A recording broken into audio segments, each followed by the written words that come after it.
All rise.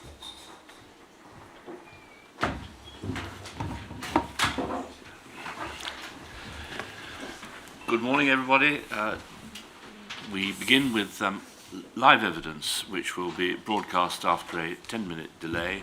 Those with mobile devices may use them to report what they hear in the hearing room, but only after 10 minutes have elapsed since the event that they're describing. They may not be used for photography or recording. Yes, please. If you'd like to stand and just repeat after me, please. I do solemnly, sincerely and truly. I do solemnly, sincerely and truly Declare and affirm. declare and affirm That the evidence I shall give. that the evidence I shall give Shall be the truth. shall be the truth, The whole truth. the whole truth, And nothing but the truth. and nothing but the truth. Yes. So good morning. Ms Sell, thank you very much for attending to assist the inquiry with our investigations. My questions today are intended to be short and simple, but if you have any difficulty understanding them, please do ask me to repeat or rephrase the question.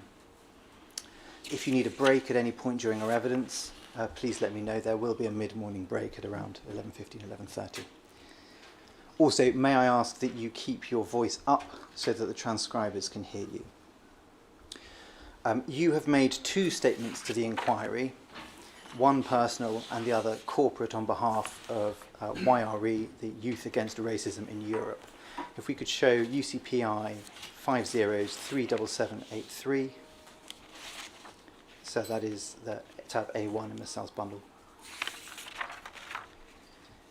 This is the statement that you've given on your own behalf, dated the 2nd of April 2025 and consists of 52 pages. The final page that is signed. That's correct, yes. If we can now bring up UCPI 50-37814, that's the YRE statement. This statement is dated the 17th of April. It's provided on behalf of Youth Against Racism in Europe. And in relation to this second statement, I understand that in addition to your own recollection, the statement contains material input from members of YRE, namely Lois Austin, Ruth Woolhouse and Hugo Pierre. That's correct, yes. Have you had an opportunity to read both of these statements recently? I have, yes. And can you confirm that both statements are true to the best of your knowledge and belief? Yes. So may I ask that those statements be admitted into evidence? Of course. So you're aware the topics I shall be covering in my questions with you will include your background and involvement with YRE and militant labour, Yes. the history or background of those organisations, stewarding and reporting on YRE's involvements in violence and disorder, particular events involving public disorder, Brick Lane, Welling and Earls Court, the YRE summer camp in Bavaria, and then we'll look at some of the accuracy of the reporting by the undercover officers before seeking your personal views on the report. Many of my questions today will refer to or be connected to the deployment of HN43 Peter Francis, whom you may have known by his cover name Peter Johnson, or as Peter David Johnson, Pete Black or Pete Daly. Can I confirm by which name did you know him? I think I knew him as Pete Daly. I will also refer to officers HN104 Carlo Saracchi, whose cover name was Carlo Neri, and HN78 Trevor Morris, whose cover names when deployed were Anthony Bobby Lewis or Bobby McGee. First, I'd like to explore your background in activism. You became a supporter of Militant in 1985 when you were a young teenager, is that Yes, right? that's correct, yes. And that was when you were around 14 years old. Yes. You later became a member of the Labour Party Young Socialists, which you've explained in your witness statement was the then youth section of the Labour Party. Correct. What was it that prompted your interest in becoming involved with political activism at that early age? I grew up under the Thatcher government. There was mass youth unemployment at that time and a lot of anger about that. And I think particularly for me, the miners' strike had a very big politicising effect. I lived in Wolverhampton and there was a pit nearby in a neighbouring village. and everyone in the town was on one side or the other. You were for or against the miners, and the Labour Party Young Socialists were for them and were out campaigning, and that mattered to me.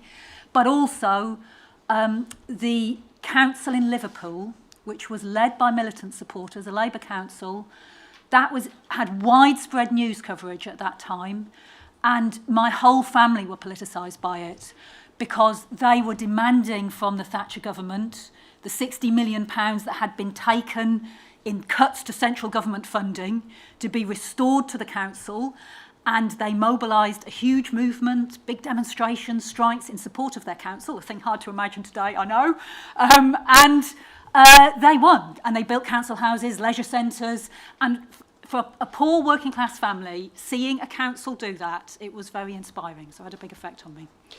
So at the same time that you joined Labour Party Young Socialists, you were also a supporter of Militant, and just for clarity, those were separate movements, weren't they? Labour Party Young Socialist and Militant? Yes, separate movements. Yes, absolutely, yeah. In 1987, you were elected the West Midlands representative on the LPYS National Committee. And then in 1988, you say that when you were 17, you moved from Wolverhampton to London to take up a role on Labour's National Executive Committee after being elected to represent LPYS on that committee. So was that a formal role within the Labour Party? It was, yes. The LPYS, the Labour Party Young Socialists, was the youth section of the Labour Party. Militant supporters had most of the leading positions because we won the elections in that youth section, and it was a very big, vibrant youth section, 2,000 delegates to its conferences and so on, and I was elected, yes. And was that a full-time role in London? No, I mean, it took up a lot of my time, but it wasn't a full-time role.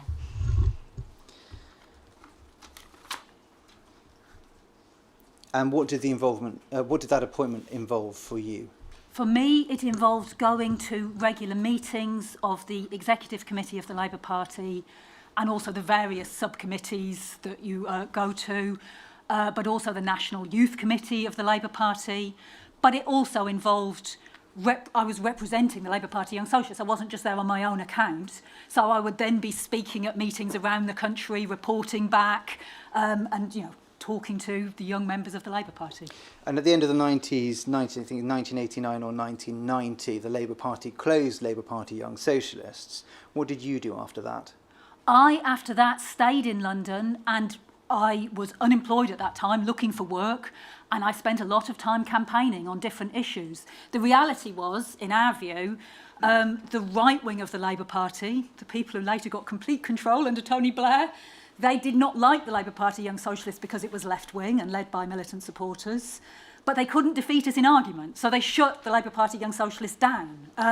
But all the young people who had been part of it were still there. We were still campaigning on all the same issues, and we continued to do so. So was that, in effect, a full-time move to purely militant activities?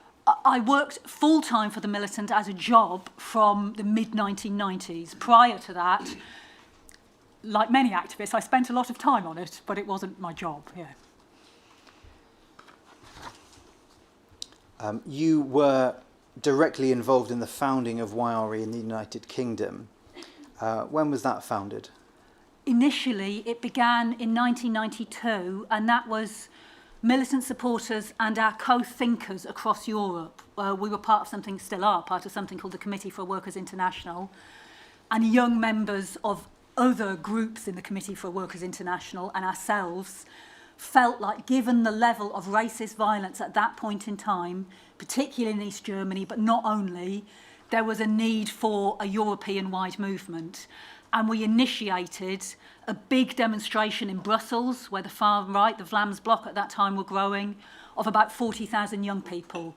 And YRE in Britain really came out of that.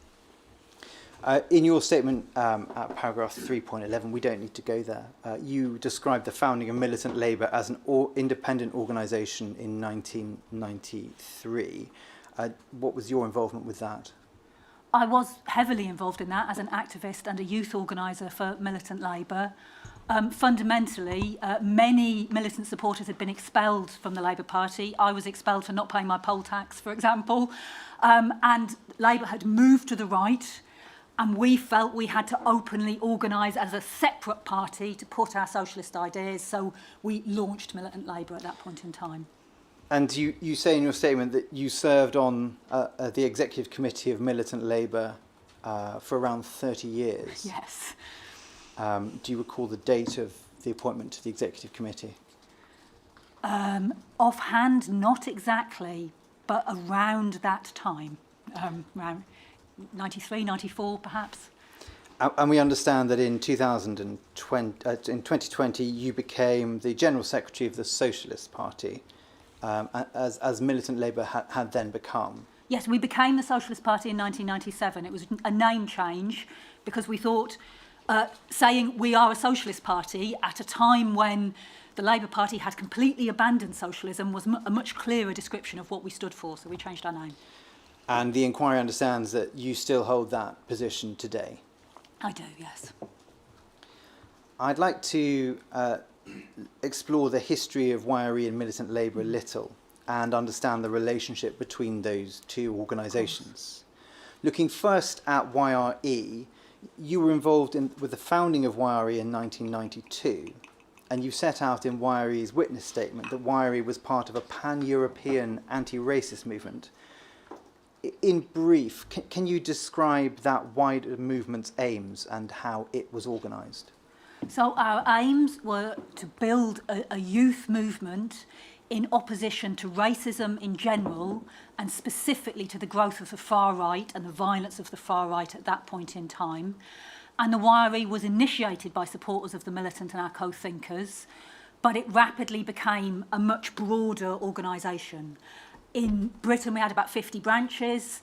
Those branches would elect delegates to national conferences, and we were involved in all kinds of campaigning, as I said, against the far right and the BNP, but also campaigning against racism in schools, justice campaigns, Show Racism the Red Card, that is still a big campaign in the football terraces today. Don't think they're terraces anymore, but you know what I mean. That came out of YRE originally. And I understand that your role within YRE, you describe in the witness statement as national organiser. Did that role change over time? I was the National Secretary of the YRE, which was one of the national organisers' job for a period of time. But I didn't. YRE continued long after I stopped being the National Secretary. Why did you and your co-founders feel that the UK branch for YRE was absolutely necessary at that time? Because there was a serious growth in racist violence at that point in time. The BNP, the British National Party, were a small organisation, but they'd gained confidence. There were big increases in racist attacks, and we felt the way to defeat that was to organise a mass movement of young people, but also involving the trade unions, to show you're in a minority. The big majority of society do not agree with that, and to demonstrate and to show on the streets, in campaigning, that we were the majority. If we could bring up the YRE witness statement, pages 6 and 7, and show them side by side, please. That's UCPI 5037814.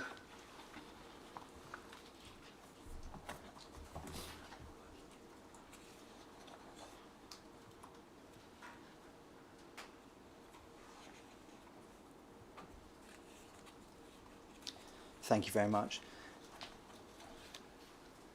Now we can see here the I suppose the main areas of your work, which I think you've just outlined. But in relation to mass mobilisation against the BNP, as a brief overview, what did that involve? I mean, the biggest things that we did were the campaign in Welling, where the BNP was allegedly a bookshop, but in reality it was a fortified bunker, their national headquarters was. And that had actually started long before the establishment of YRE. Local militant supporters, you heard from Lois Austin, who was one of them, were campaigning on that issue. Another focus was the campaign in Tower Hamlets in North East London, where the BNP had their first councillor elected, the first Nazi councillor since the Second World War in Britain. So they were the kind of two national focuses, but there were all kinds of other protests, demonstrations, campaigning around the country as well. And that's the election of Derek Beacon, That's is it, correct, you're referring yes. to? So just looking back at the document, we've got the mass mobilisation against the BNP, international mobilisations and pan-European work, education and work within the labour movement and communities. Were there any other areas of work not covered in this list? I think you've touched upon the show I racism, can't the red see card. on these 2 pages, but I think we do also refer to the question of justice campaigns as well, and that was another part of our campaigning. We'll come to that. Okay. Now, again, briefly in relation to militant labour, how did militant labour come to be founded? Well, militant labour, previously the Militant Tendency, was founded in 1964. We had a newspaper, The Militant. I wasn't around in 1964, but I think its strapline from the beginning was the Marxist paper for labour and youth, and we organised inside the Labour Party campaigning for Marxist ideas. And then became the Socialist Party with the rise of New Labour, Effectively, yes. What was the relationship between the new militant Labour and the militant that had existed since the 1960s? The militant since the 1960s were organised inside the Labour Party. We were sometimes attacked for that, but in fact every political trend was organised inside the Labour Party. I'm sure people who followed Labour politics in recent years, with the way the right organised against Jeremy Corbyn, are fully aware different political groupings organise inside the Labour Party, and we were organised as Marxists, but we then launched ourselves as an independent party standing independently in elections rather than working to back Labour candidates and so on as we had done previously. How did militant Labour intend to achieve its aims? How do we still, Its as the Socialist political aims. Party? Yeah. Our political aims, we would like to see a socialist government, a government that would make fundamental change, bring into public ownership the major corporations and banks that dominate the economy, and begin to build a new socialist society.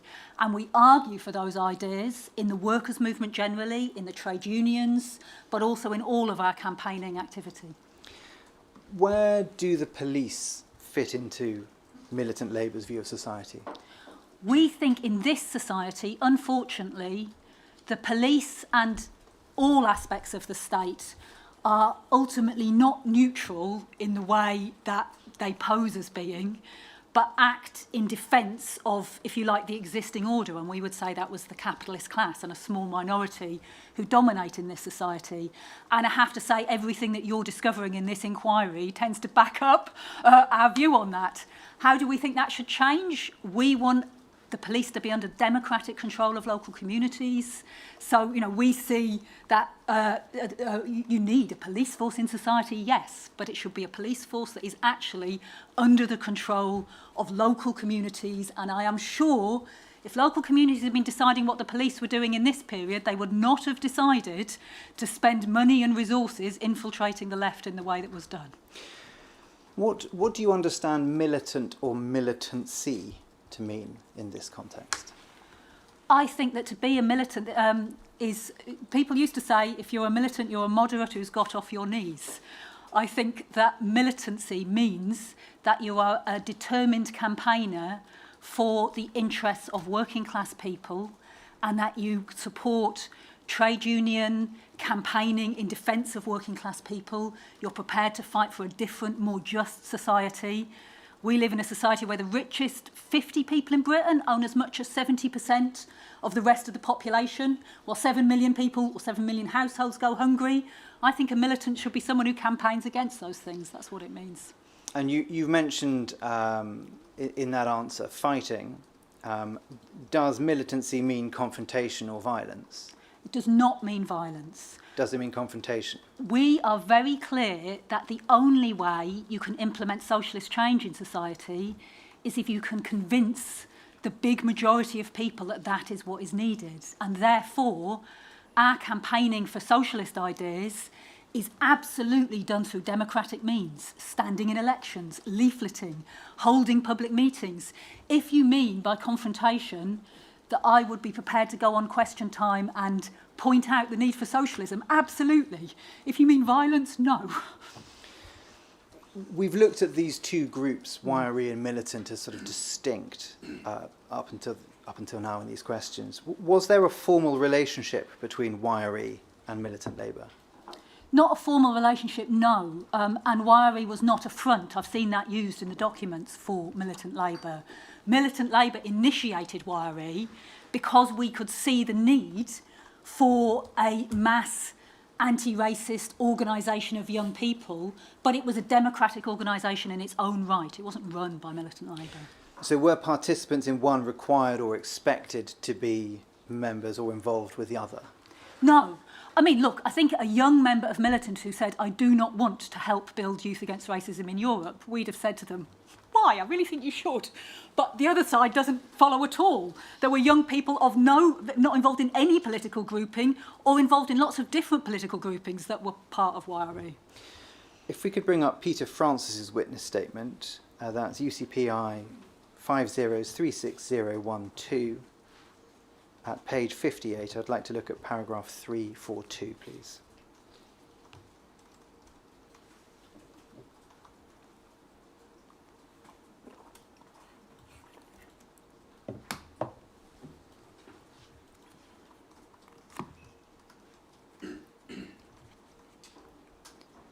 So Mr. Francis says this: I was a fully paid up member of Militant.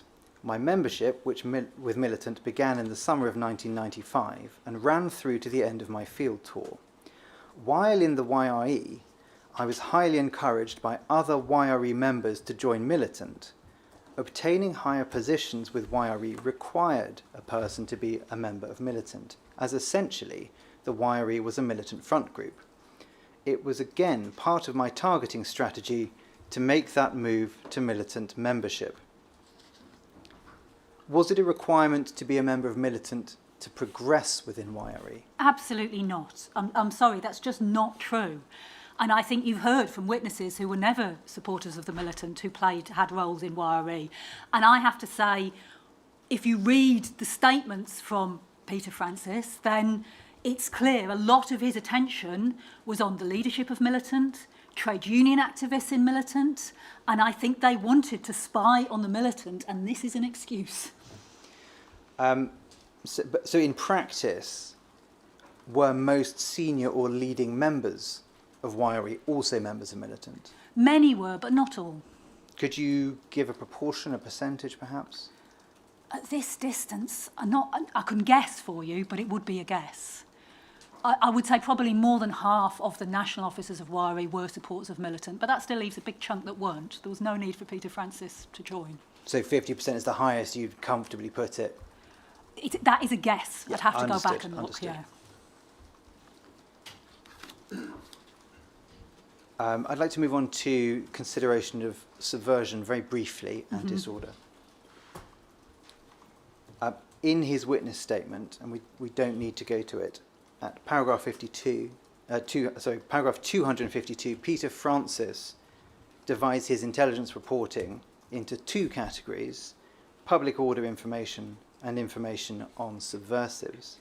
Now, you've referred in your statement to the Harris definition of subversion in your personal statement, at paragraph 13.9. So, namely, subversive activities are those which threaten the safety and well-being of the state and are intended to undermine or overthrow parliamentary democracy by political, industrial or violent means. Just by way of a refresher of that definition, in your witness statement at paragraph 4.6, if we could bring that up, that's page 16, UCPI 50377783.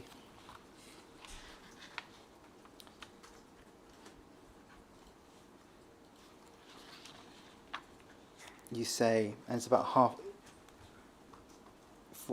halfway down that paragraph 4.6 on page 16. You say, given the ordinary dictionary definition of subversion, which you say is the undermining of the power and authority of an established system or institution, our campaigns and our programme to replace capitalism and its institutions within democratic socialism could, in the broadest sense of the word, be described as subversive, but we pursue our attempts to transform society via democratic means. Is that what is that what you referred to earlier in your evidence about pursuing that democratic route? Absolutely. Or shall I talk more, or do you want to? A little. Yes, absolutely. And I would say that the workers' movement generally, including ourselves, have fought for every democratic gain we've got in society, the right to vote, the right to join a trade union, and we defend them all. And actually, we want a big expansion of democracy. We would like to see annual election of parliaments, MPs subject to recall, only taking a worker's wage. We'd like the election of judges. So, we want to see democracy expanded, and absolutely we pursue our views via democratic means. And were meetings of the YRE held in public or private? Public. And is that the same for militant labour? Yes. Looking now to militant labour, can we please bring up MPS 0745874? So that's in the YRE bundle at tab B98.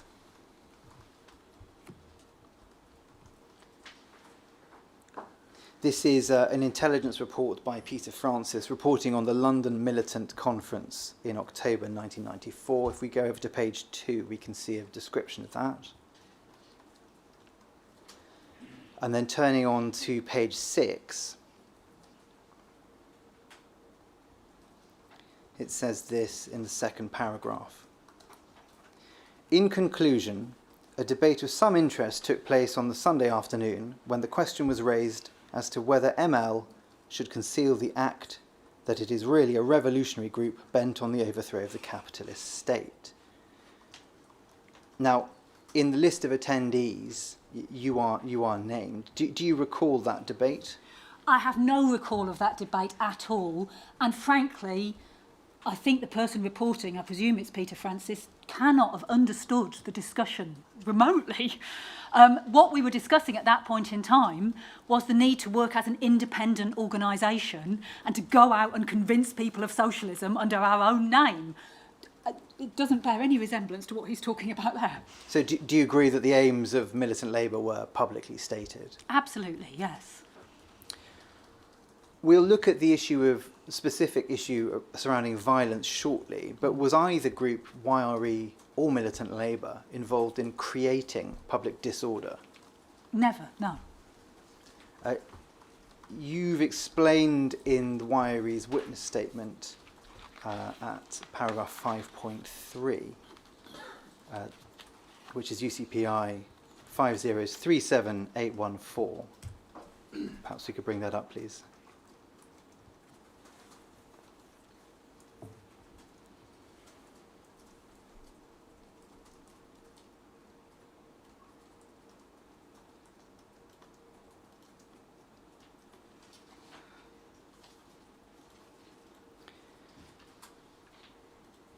So that's between pages 9 and 10. And you explained there that the group relied on, amongst other methods, civil disobedience and mass political action to further its aims. Are civil disobedience and public disorder distinct concepts, or are they one and the same? I think they're distinct concepts, surely. In what way? Well, for example, we were in the leadership of the mass campaign of non-payment of the poll tax, which was when 18 million people at its peak were unable or refused to pay what was called the community charge, officially the poll tax.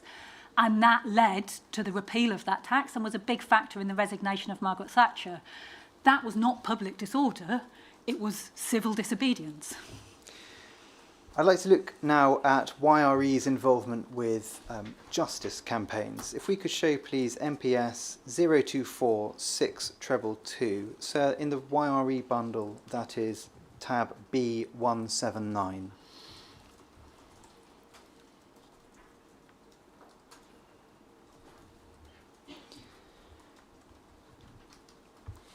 So this is a report dated 1st of May 1996, and if we look at numbered paragraph 3 halfway down the page, the report refers to 5 campaign groups which it describes under the YRE umbrella. one of those groups, about halfway through the paragraph, is justice campaigns, justice being given in a single inverted commas. The section reads, the third area of wiry intervention is in the numerous justice campaigns in support of those who have suffered at the hands of the police and or the judiciary. Although regarded by ML leaders as largely pointless, YRE cannot be seen to ignore these matters. What do you say to the report's suggestion that ML leaders regarded YRE's involvement with justice campaigns as largely pointless? I think it's outrageous. I mean, it really isn't true. I was so shocked by it when I read it going through the original bundle. I did actually go back and look at the old copies of the Militant newspaper. And they're jam-packed with reports of justice campaigns because we thought they were really important. So notwithstanding that comment, the YRE was, as you say, involved with a number of police accountability. Yes. The literature was jam-packed. Do you recall which campaigns the YRE supported in particular? I mean, there were lots of different ones. We were only ever as involved as families wanted us to be. But we were, from memory, particularly involved in the Oliver Campbell campaign, who has only recently been found innocent and allowed out of prison after all these years. Winston Silcott, the M25-3. There were others as well, and they're listed in the statement, but there's some. Brian Douglas. The Brian Douglas campaign being one of those. We'll come to that in a second. In what ways would YRE support those and similar campaigns? We would campaign in the trade union movement to get support for them, so try and broaden the support for the campaigns, organise vigils and protests as far as the families wanted them, or support the families in what they were doing. Publicity, trying to get press coverage for the issues, that kind of thing. The Justice for Brian Douglas campaign was, as I understand it, a police accountability campaign concerned with the death of Mr. Douglas from injuries he sustained while in police custody. Is that a fair summary of the campaign? Yes. You said in the YRE's statement that Peter Francis was involved with this campaign and was involved in some of the stewarding meetings. Are you able to say whether he was involved as a steward only or in the wider campaign? I mean, from memory, our statement says we thought he was involved to quite a limited extent. But in the YRE statement, that section is mainly written by Ruth Woolhouse. So there is a limit. I can't really comment. I was not directly involved in that campaign. I'll move on.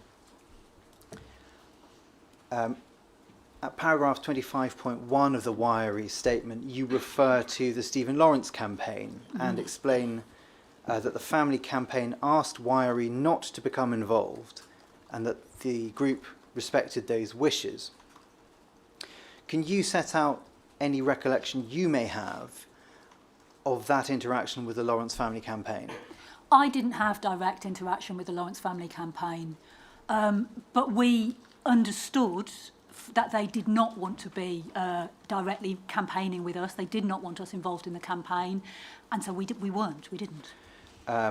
Would you be able to write down, if you are able to, who within the organisation was involved? Well, no one was directly involved in the campaign, but I Sorry, can write down... with the liaison with I can write that down, yes, yes, certainly. if you could do that now, please. Yeah.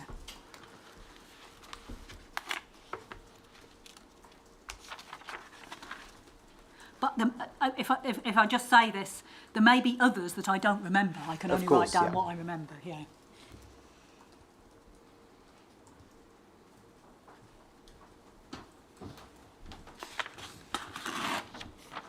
Thank you. We have to be careful about names for privacy reasons course, sometimes. Yeah. Thank you.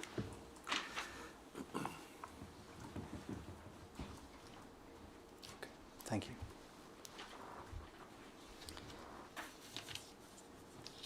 So that is one of your co-deponents of this statement, Yes, isn't that's it? right,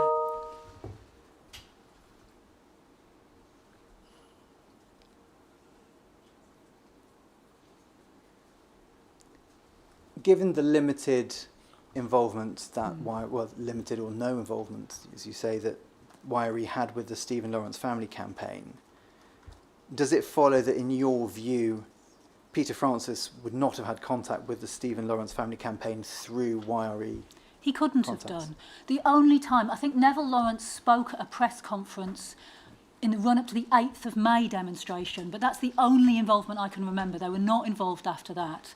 And of course, Peter Francis was not involved in YRE or militant at that point in time, so he can't have done, no. I presume the answer would be the same in relation to militant, is that? Yes, is that yeah, right? yeah.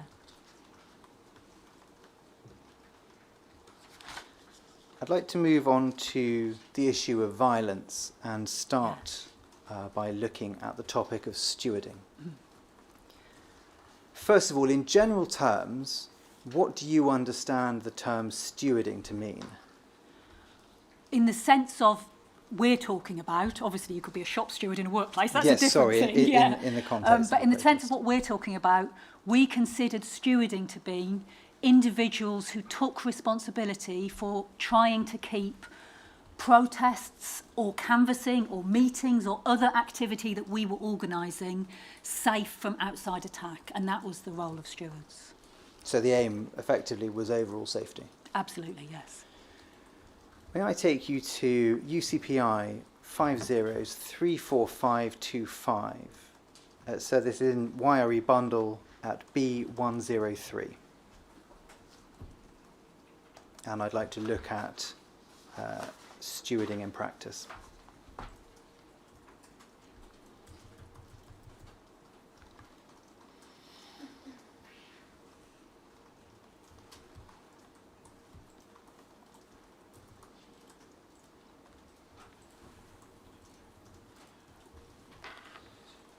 Thank you very much. This is a report relating to a by-election in Poplar in December 1994. Mm-hmm. On the second page, in the final paragraph, the report states, as a departure from previous practice, the YRE Stewards Group, a relatively new entity, will be present in Poplar as a visible force.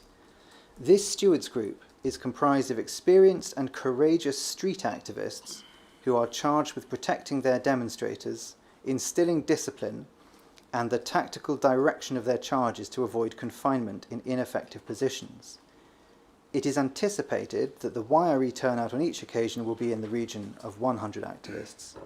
Confrontation is almost inevitable if groups of right-wing nationalist supporters, not necessarily members of the BNP, come up against the YRE contingent.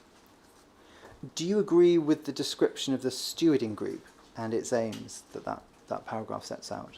Not completely, no. I mean, the first thing I'd say in this period of time, and I'm sure we'll come to this later on the campaigning in Tower Hamlets, but we were involved in big community campaigns because of the level of racist violence that local people were facing from the British National Party, who were standing in elections in predominantly Asian areas and were intimidating people, brutally beating them up. I mean, Qudus Ali, who ended up in a coma in hospital, was beaten up by BNP canvassers.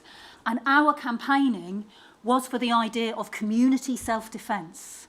And it's very interesting, the police infiltrators never talk about this. They talk about our stewarding organisation, but they don't talk about the fact we approached the council to say, look, people are in danger, you should help organise community self-defence, have a conference of the trade unions, the different community and youth organisations, and help people to protect their local communities.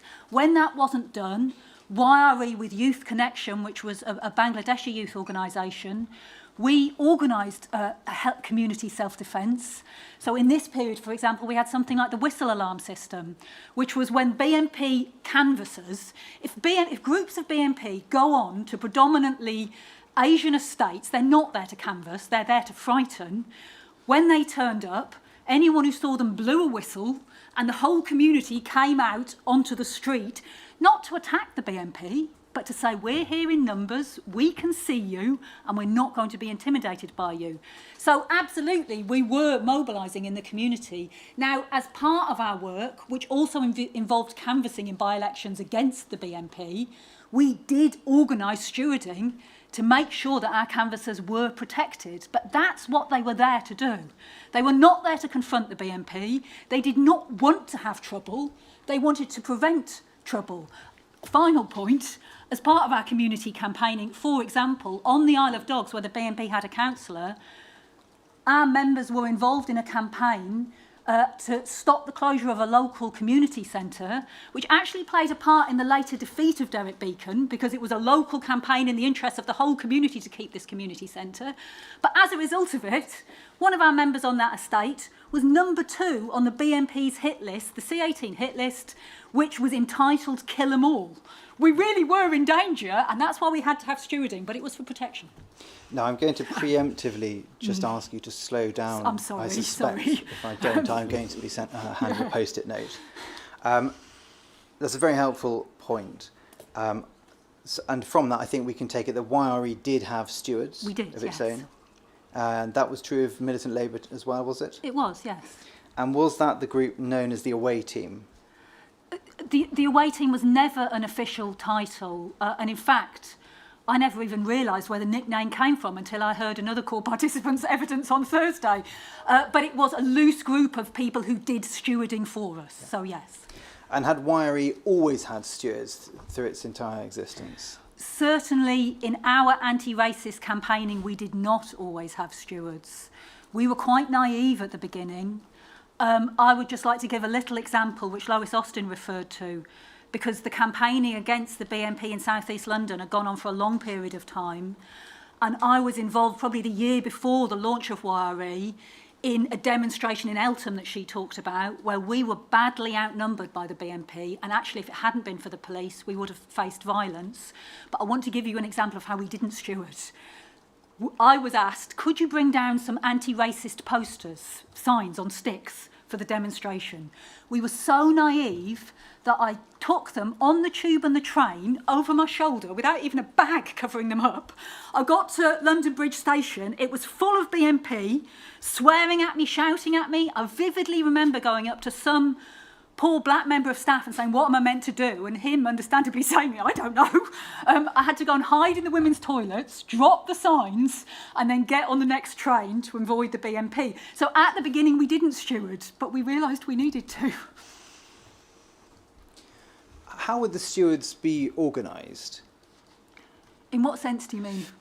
Would there be briefings? Was it a loose collective? Did you know how many people would turn out as stewards? Yes, for it was example? loosely organised. If you're organising a demonstration, you would phone round the YRE branches. You were asked to come to the demonstration and say, could you all provide a couple of people to steward? It wasn't done in a kind of very professional way, but you would then have a briefing beforehand to go through the importance of protecting the demonstration, who the chief steward was on the day, and so on. So there was a level of organisation. So chief steward, so there is a leadership model within the stewarding. In the sense that you would tend to have somebody in charge on the day, yes. And how were the stewards chosen? Were they simply volunteers or were people approached? Overwhelmingly, they were volunteers. It was who wanted to do it. And anyone could do that, could they? Yes. I mean, I can't think of who we might have stopped. I think generally, if somebody wanted to be a steward, they could be a steward, yes. So I think that presumably follows that it was open to men and women. Yes. Did you act as a steward for ML or YRE? I did act as a steward, yes. How often? On a lot of the bigger demonstrations, but not always. Sometimes I wouldn't be a steward.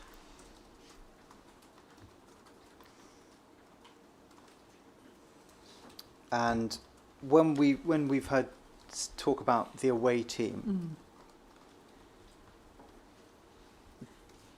do I understand your evidence that there wasn't a team, that there wasn't a group called the away team, or that you weren't aware of the term?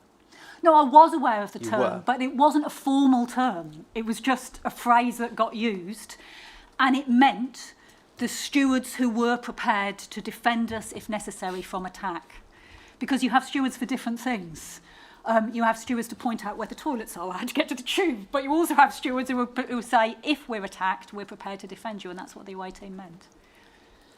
And were there any non-male members of the away team? On occasion, there would have been, because it didn't have a fixed membership.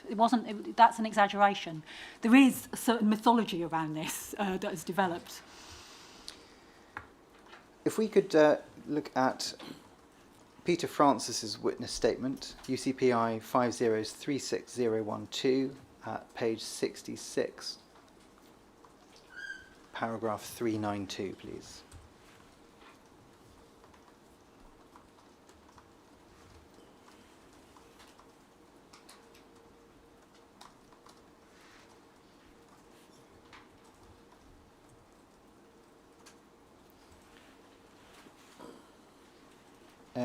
he says that people were recruited to the away team, were known and well trusted within the YRE and militant. You had to be a member of both groups and able to look after yourself and others physically.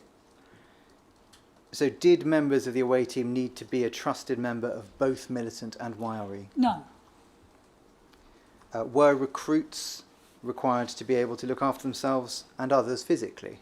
Well, if you've got the people who are going to steward a demonstration and face police attack or attack from the far right, then they have to be people who are prepared to say, yeah, we're going to withstand that. We're going to stand our ground. So in that sense, yes. You've already mentioned that the stewards would have a chief steward. To whom did the stewards report? So to whom did perhaps the chief steward report? Well, on any demonstration, you've got the organisers of the demonstration, and in broad terms, you would be discussing beforehand what the route of the demonstration was, the negotiations we'd had with the police, because we always attempted to get police permission for demonstrations and so on. And so the chief steward would coordinate with the leaders of YRE on a YRE demonstration as far as possible on the day. I mean, this is in the era before mobile phones. We couldn't always talk to each other. So, as I think you've explained, the necessity for stewards was to ensure safety. Were there any particular groups that you felt needed particular protection? Well, look, YRE was a youth organisation. Most of the people we came to demonstrations were young people, college students. We wanted to protect everybody on a demonstration, but it did matter to us. Our strategy was the way to defeat the far right was a weight of numbers, to show that the majority of society were against them, and that meant we wanted people to feel safe coming on the demonstrations. So, yes, everybody, but especially the young people we were mobilising, it mattered to us that they were safe. And were the stewards deployed or mobilised at every public event you had? It wouldn't have been the case at every single public meeting or conference, but certainly if you were having a public meeting in Welling or in Tower Hamlets where the BNP were on the offensive and carrying out violence, you would have had to have stewarding. So events that would have stewards were potentially a consideration of geography, what we any thought other the threat, considerations? well, basically what we thought the threat of getting attacked by the BNP was, that was the consideration. And what preparation would be done by the stewards ahead of events? That would vary. They might, for example, look around the area to check places where they thought the BNP might appear from, so have a look around. But basically, they'd come to the demonstration and do the job. It wasn't a huge amount of preparation beforehand. So when you say do the job, what would their practical role be? Again, it would depend on the event. But if you were having a public meeting that you were worried that the BNP might come and attack, you would just make sure that you had some stewards on the door in order to stop far-right thugs getting in and attacking the meeting, because that did happen. We had meetings broken up by the BNP, people hospitalised and so on. On a demonstration, stewards were mainly on the perimeter of the demonstration, where necessary linking arms in order to protect the demonstration from attack. And unfortunately, on occasion that was attack from the police. It wasn't only the far right. I'd like to show a clip from World in Action's Violence Against Violence programme, broadcast in November 1993. If we could get that ready, please. That's UCPI 5039413, and the clip starting at 14 minutes 36.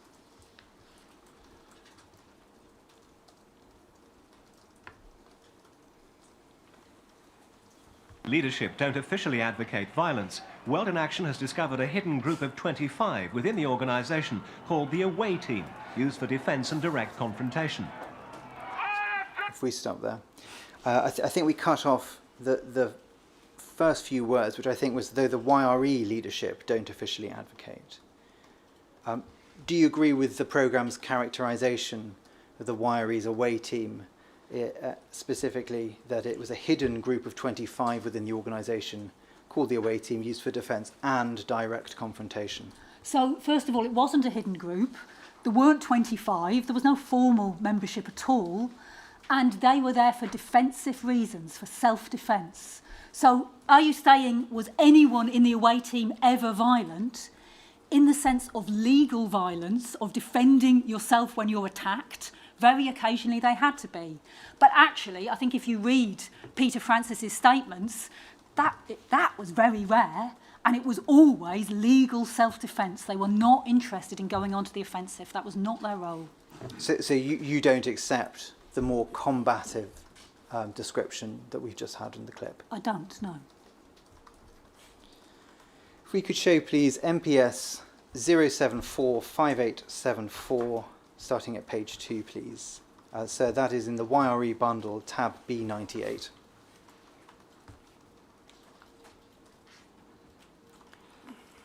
This is a document that we've looked at briefly earlier, so we'll return to this, please. At page 2, so you can see it's the intelligence report reporting on the London Militant Conference from October 94.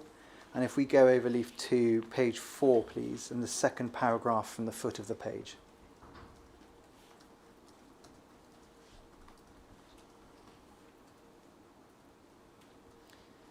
It says here, Resolution 5 from East London put forward by Privacy confirmed the official formation of the away team stewarding group.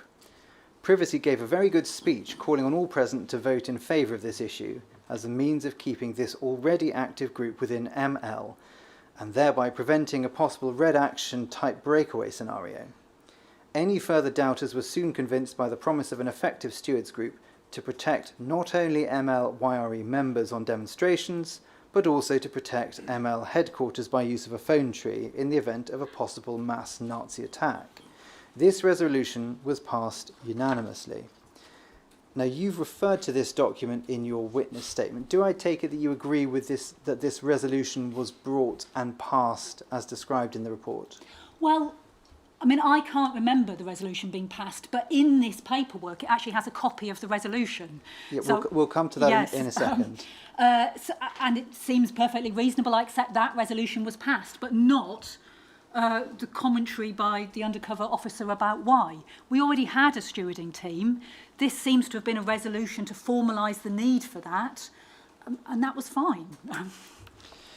Was there an intention for stewards to protect Militant Labour headquarters?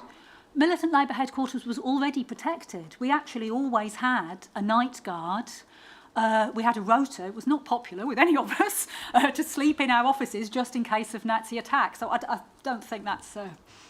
So do I take it that an attack by the extreme right wing was considered likely at that time? It was certainly possible. Our headquarters at that time were in Hackney Wick, which was not far from Tower Hamlets. We did think it was possible given the violence that we were threatened with, yes. Do you know why a resolution was needed? I mean, that's what we do. This was a branch resolution. It's a democratic organisation. A branch of our party thinks this is a particularly important issue and wants it written down. There were other resolutions on, from memory, the importance of our trade union work. We were already doing trade union work. That's how conferences work. So this takes place at the end of 1994, but the report suggests that the stewards had been active within the YRE and then militant before that date. Do you agree with that? Yes, as I've explained. Why do you think this resolution was necessary at this point in time? I can't answer that. I was not the person who wrote it or moved it. So following the resolution, was there any central oversight by the stewarding caucus, by senior members of Militant Labour? Senior members of Militant Labour would always be discussing all aspects of our work. So in that broad sense, yes. If we could look now, please, to page 5 of the report. And the first paragraph, please. Thank you. We can see there's a reference to a requirement that the away team be augmented by at least one steward from each branch who'd become the chief steward for well, it says his branch. Do you recall anything about that part of the resolution?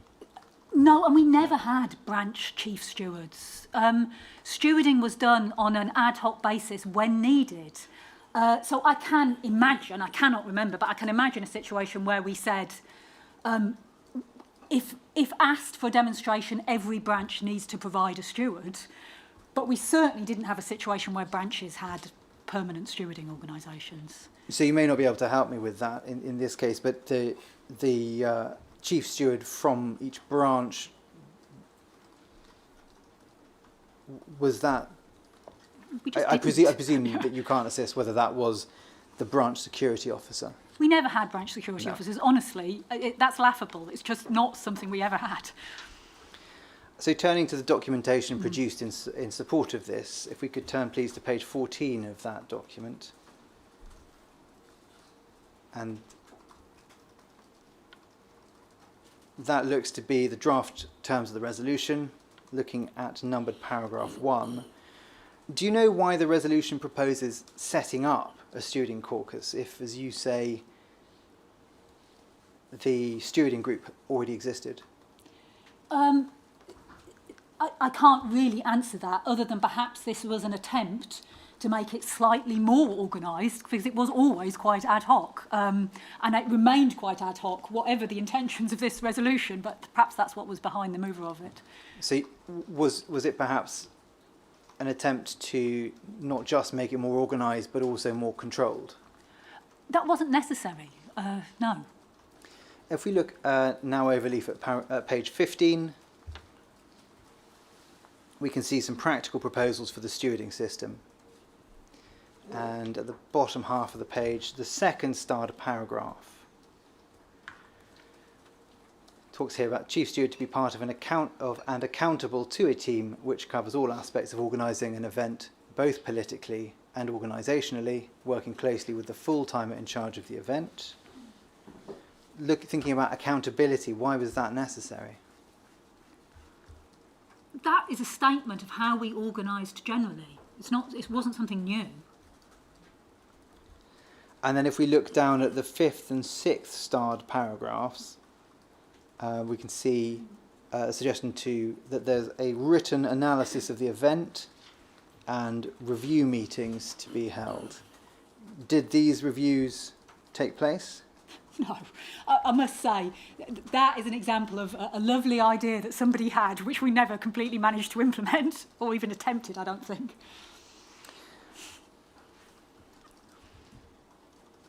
So, in relation to the name, the away team, I think, and please do correct me if I missummarise your evidence, that you were aware of the name at the time, and it was only when Mr. Gilman gave his evidence last week that you understood it was a reference to a footballing term. Yes, I'm not a football fan, that's probably why.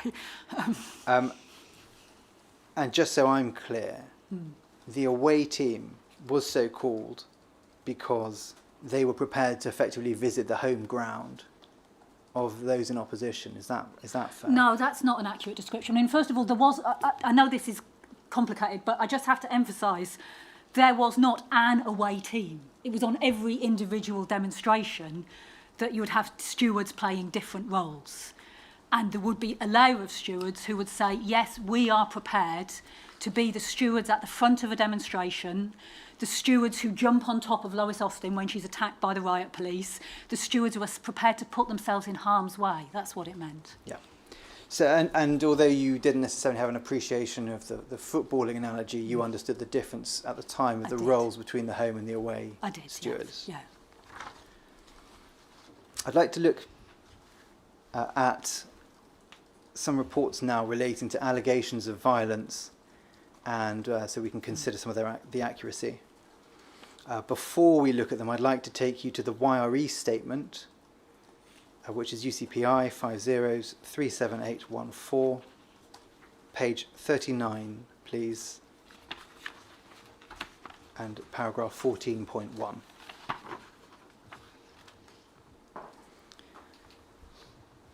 So 14.1 of the statement, you agree that the away team engaged in violence and explain, starting at the third line of the paragraph. Their role was defensive against fascist attack and from the BNP, which whilst posing as a political party was essentially a racist criminal gang. So if the need arose, the away team did engage in lawful violence, and the emphasis is on lawful in your witness statement. Just pausing as a point of information, do you accept that the BNP was at the time a registered political party, notwithstanding your own views on it? I do accept they were a registered political party, but at that time they were very openly supporting Hitler, had Nazi views. John Tyndall, their leader, had been sent to prison for trying to organise a paramilitary organisation previously. Their leaders openly carried out racist attacks. So, you know, I can accept the legal description, but the reality was something different. And so is it a fair summary that YRE accept, I think you have covered this, that the stewards, if we don't want to pin it down to the away team, did engage in violence, but that you say that violence was lawful? In the sense that they were prepared to defend us and stand their ground, yes. I'm sure we're going to go through the example of the Brick Lane demonstration where we occupied their paper selling spot, which we'll come to. Yes, we'll but come for to example, that that day, our stewards had been pelted with bottles by the BNP. They didn't run away. It's in that sense that I mean it. But you're not suggesting that the stewards at the away team were never involved in violent confrontations? Clearly, if you get attacked by the police and the BNP and you stand your ground, then you do end up involved in a violent confrontation, yes. But Yes, that's legal violence, it's self-defence. You preempted my next question. No, not at all, which is that it was not just the BNP, but also violent confrontations with the police. It was, yes. I will now go to Brick Lane. If we could show, please, MPS 0745887.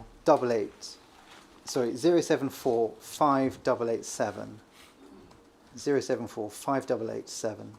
That's so in the YRE bundle, that is B75.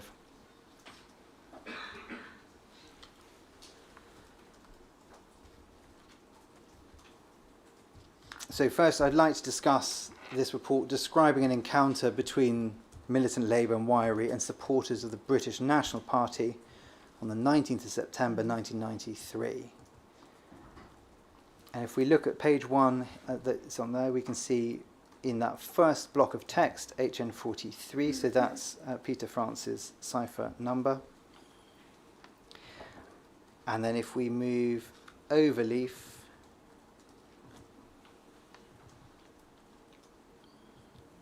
we can see that this is a report dated the 28th of June 1994. So it's produced some time after the event. And we can see that date at the head of page 2, and in numbered paragraph 1, it describes an informal and unstructured group of activists within militant Labour and YRE, which is known as the away team. And then if we move down to paragraph 2, it says this: away team activities consist of physical protection and stewarding of ML-YRE events, and the confronting of perceived racists or fascists. Away team members are present at almost every ML-YRE gathering, although they'll only form up as a unit if trouble occurs or is anticipated. Again, as a general contention, do you think this is an accurate description of the stewarding team? I mean, there's some exaggeration. I don't think it would be true that away team members were present at almost every ML-YRE gathering. And, sorry, just reading through. It's not accurate to say. Are we dealing with the whole paragraph, or? No, but by all means comment on it now if it assists you. So, as I think has been covered previously, by dressing and acting in a manner likely to convince the police they were BNP sympathisers, it was possible for them to get close to the real BNP group. That sounds like something premeditated, and that was not the case. The stewards that day were dressed as they normally dressed. So, yeah. So we'll come to that in a little bit more detail shortly. Now, to give context, this demonstration on the 19th of September 93 was to oppose the BNP selling newspapers from a stall on Brick Lane. That's right, isn't it? I think that's not a fair description of what they did. I mean, I'm not disagreeing with you. What I'm saying is it was called a paper sale, but that was in an area which was overwhelmingly Bengali. They were not selling papers. They were there to frighten people. And when this demonstration took place, it was just after the election of Derek Beacon on the Isle of Dogs. There'd been an increase in racist attacks. There'd been Qudus Ali being put into a coma in hospital by BNP canvassers. They celebrated the election of Derek Beacon by smashing all the shop windows on Brick Lane. They were there on that paper sale to intimidate people. So, yes, it was a protest against them doing that, and there'd been lots of discussion in the community beforehand. It wasn't just us. There was a feeling, they'd been doing it for decades. The NF did it before the BNP, and there was a feeling that we are not prepared to put up with this anymore. There had been meetings of big numbers of community activists, and they had voted, we do not want the BNP there anymore. We'd got police permission for a demonstration to occupy the spot where the BNP normally stood, and something like 800 of us arrived to do that and successfully did that. Were you present at Brick Lane I was, on the yes. 19th of September 1993? And what was your role on the day? I was a participant in the main demonstration, and as a leader of YRE was one of the organisers. You weren't in a stewarding position. I wasn't in a stewarding position, no. And where were you situated that day? I remember being in the pen that was looking out. So the BNP arrived and stood on the opposite pavement to where they normally stood, opposite our pen. So I remember being on the front of that pen looking out at them. Although when Lois Austin was giving evidence, I could see her, but not me. But I was there somewhere. And you remained there throughout the demonstration? I did remain there throughout the demonstration. In the YRE witness statement, paragraph 12.10, I don't think we need to go there, you describe a gathering of 800 people to oppose the BNP's presence. Now, that figure of 800, how confident are you in that figure? At this distance, I cannot possibly be totally... Some people have said 1,000. Maybe it was 1,000, but it was something like that. It was many hundreds, certainly. Many hundreds. Yeah. And that, as I think you've just indicated, that wasn't just YRE, that was a number of other organisations. Absolutely, yes. Including local people. Yes, many local people. And how many BNP supporters were there? There weren't that many. That didn't stop them being provocative, by the way. They weren't attempting to sell papers, but I vividly remember them swearing at a young Asian woman with a pushchair coming past. So, you know, they were still there to intimidate people, even with all of us there. Lewis, in his written evidence, and we don't need to go there, but for the record, UCPI 50-37747 at paragraph 45, suggests that he feels there were half a dozen or so BNP paper sellers. Does that sound about right to you? Probably, something like that. I mean, there were other BNP people around because a group of them attacked our stewards, but they weren't on the place where... Yes, and so that is, I think you suggested they were Combat 18, I think is that so, right? yes, yeah. How many members of Combat 18 were there? I didn't see them, that's the thing. How do you know they were there? Well, our stewards told us afterwards that they were attacked by them and stood their ground. I take their word for that. There's no reason they would make it up. But I didn't witness it myself. It wasn't in front of it wasn't visible to the demonstration. The YRE statement describes the stewards scouting the area for and then encountering Combat 18. Did you get a sense from those stewards how many people? I can't remember them. I mean, you know, they were scouting the area to keep us safe. Because if you've got roaming gangs of Nazis who are about to attack your peaceful demonstration, you want to know about it. So they would have come back and said to us, God, there are C-18 here. But how many they said, I can't remember that. And I hear your evidence, and I appreciate there's perhaps a limit to how much you can comment on this next question, which is, you've already indicated that the stewards say they were pelted by bottles by Combat 18, I think. Yes. That's correct. And you say at paragraph 12.10 of your statement that the stewards refer to them, the stewards standing their ground and forcing the BNP to retreat. What do you mean by standing their ground and forcing Combat 18 to retreat? I cannot report on the detail whether, but in order to stand your ground when under attack, you normally do have to carry out some self-defence. I am no street fighter, but I imagine that you might have to throw a punch back, but I wasn't there. I can't comment on that. So you are the deponent of this statement. It was written, as I understand it, predominantly by Not you. only, but predominantly, No, I understand yes. that. This section? Yes. And you've chosen the word standing their ground. Is that description really a delicate way of describing the away team or the stewards attacking the BNP or No, Combat it's 18? not. They never involved themselves in attacking. They were there to defend us. And therefore, to keep people safe, you do not go on the attack. It was defensive, always. I'd like to play a further clip from the World in Action programme, please. That is a clip starting at 14 minutes 47. Now, while we are finding that, I just want to flag up that this footage does contain scenes of violent confrontations, and there may be people present or watching at home who would prefer not to follow this part.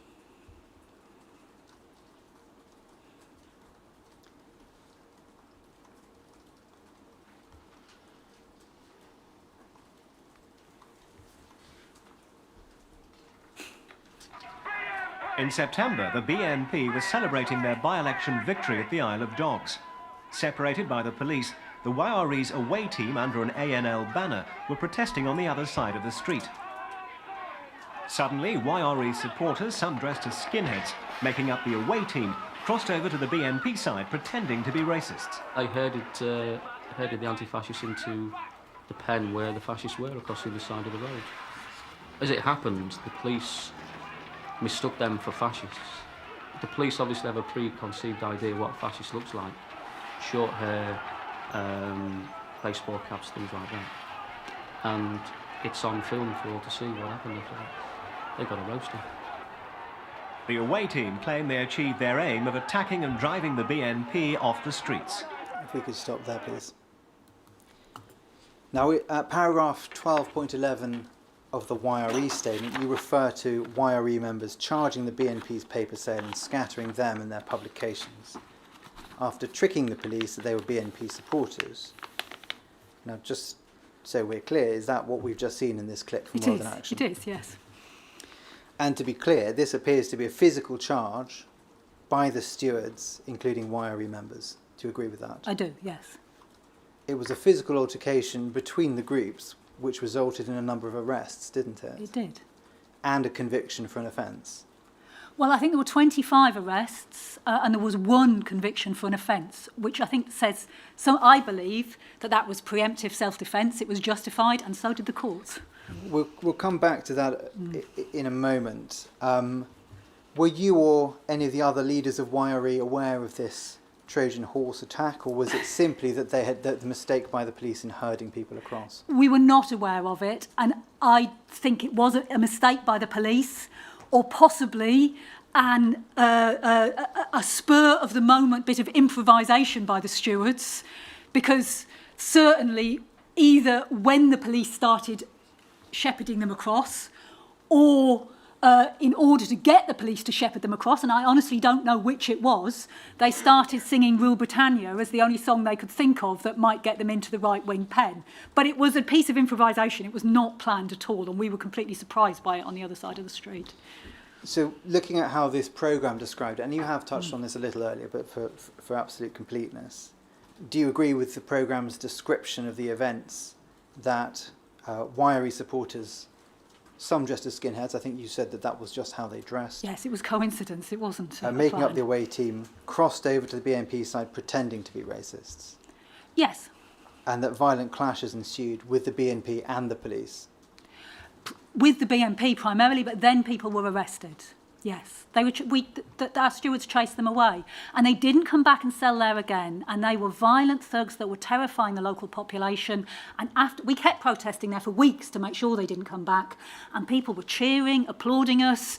We had done something good in that community. Not that the fight against the BNP ended there. There was a lot more community action I'd like to talk about afterwards. But yeah, we were proud of it. And do you agree with the programme's assertion that the away team claimed that they had achieved their aim of attacking and driving the BNP off the streets? Well, we succeeded in stopping them pretending to sell their paper and frightening people on that corner. I think it would be an exaggeration to say we succeeded in driving them off the streets from that one incident. As I say, the campaigning had to continue. And whether or not this was a pre-planned event, was it the aim of the away team to attack and drive the BNP off the streets? In that moment, their aim was to drive the BNP out of that place, and I think that was justified as self-defence given the violence that community was suffering. And would that be the position for YRE more broadly? I cannot speak for the whole of YRE, but certainly it's my position. I just add, I mean, first of all, as I said, the courts found those that were charged with one exception, who got a fine for a minor public order offence, found them innocent, which showed that the legal system and the juries agreed with us at that point in time as well. So I think that's very important to say. But also, if you look at the reports of the police spies on us through the years that followed this, there's no evidence of similar actions of this kind. This was actually exceptional. Now, if we could bring up the Wiry statement at paragraph 12.12, UCPI 50037814.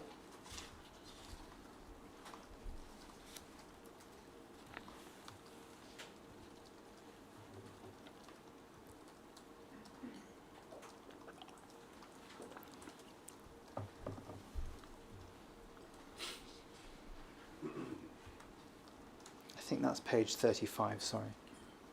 Thank you. You say that, in my view, this was an act of preemptive self-defence. It was necessary to remove the BNP from this site in order to allow the local community to live, work and move freely without the threat of fascist violence. Focusing on the specifics of this incident, the away team was part of what I think you were comfortable saying was a group of 800 people. Could have been more. Yes. And you've agreed that the witness statement, in his witness statement, Lewis estimates the number of BNP supporters at the book stand of being around half a dozen in number, and I think that's borne out by that footage we've seen. It looked like it, didn't it? Yes. Would you accept that the BNP supporters were very heavily outnumbered? I would, although we were penned on the other side of the road. We were not part of the group that went into. Particularly given the relative numbers of the opposing groups, can you explain how it is that you say this was preemptive self-defence? Because the BNP were violent thugs that were going around beating up Asian people in that community, and so that it's in that sense. It's not what they were doing on that day, although, as I said to you, even on that day, even with all of us penned on the other side of the road, they were so proud of being thugs, they were still swearing at Asian passers-by, even then. It was race hate. And, okay, so there were people being made afraid, is that what Yes, you're saying? I absolutely am saying that. People were terrified. Were the YRE or the other protesters at risk of imminent harm at the point that the away team engaged the BNP? On that day, no. Although, by the way, if the away team had not been there and had not stood up to the larger group of C-18 thugs who pelted them with bottles, we might have been under threat of harm, yes. Putting aside whether it's self-defence or not, would you accept that this is an occurrence of significant public disorder, in which YRE members played a key part? I think it was quite a minor bit of public disorder, actually. I mean, you'd see a lot more at most football matches on a Saturday afternoon. I don't think it was that big an event, but it was disorder, yes. Given the numbers involved from YRE, had there been any discussion with the police about the protest? Yes, we'd organised police permission for the protest. And so you were party to those discussions, were you? It was the local Tower Hamlets YRE from memory. I mean, I knew we had police permission, but I wasn't directly talking to the police on that occasion. Can you speak to what was discussed or agreed? Well, I can't. I would be guessing from memory. That would be wrong. That's fine. Returning to Peter Francis's report, MPS 0745887, YRE bundle B75.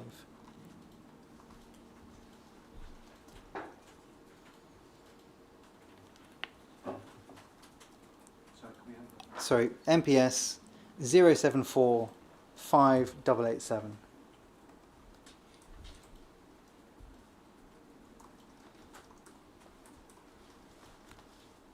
And page 2, please. And the second block of highlighted text in paragraph 2.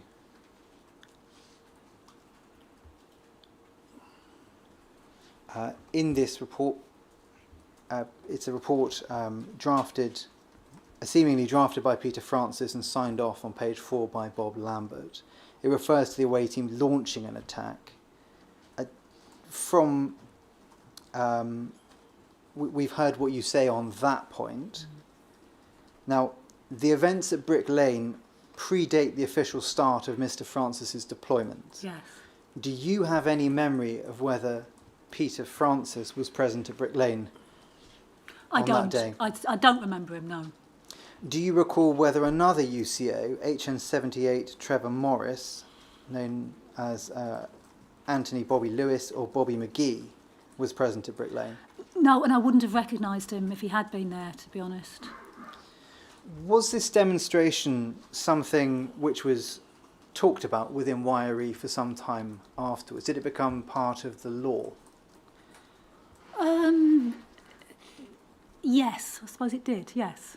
So is it something you would have expected Peter Francis to have heard about from those who were present within the YRE? Yes, I mean, it was on the regional news, so he could have heard about it without hearing about it from the YRE, but certainly he probably would have done, yes. So I have an eye on the time. I'm about to start a new topic. Perhaps this is a convenient time for our morning break. Certainly. We'll break for quarter now. All right.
So, before we leave Brick Lane, I wonder whether we could bring up MPS 0745667, page 2, please.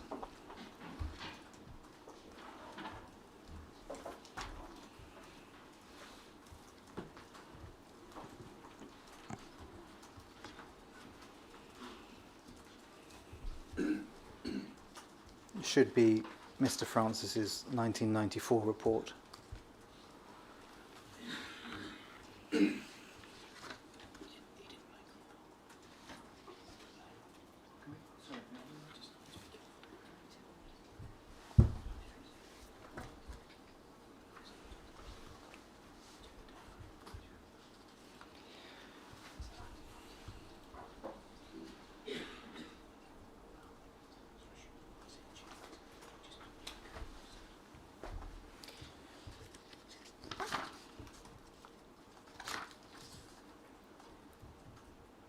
I think that should be 0745887 wiry bundle B75.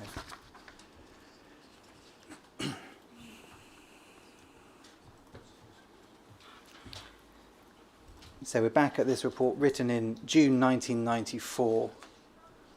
I think we've established from the page 1, this is Peter Francis's, as the author of this, but sometime after the events.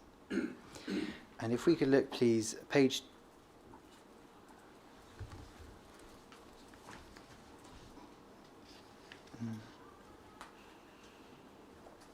if we could go overleaf, sorry.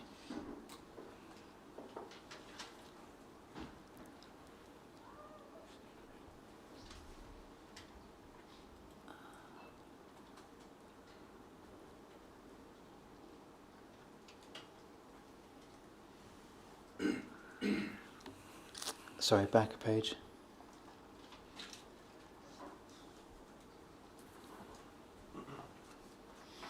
Yes, sorry, there it is. At the bottom of page, bottom section of paragraph 2.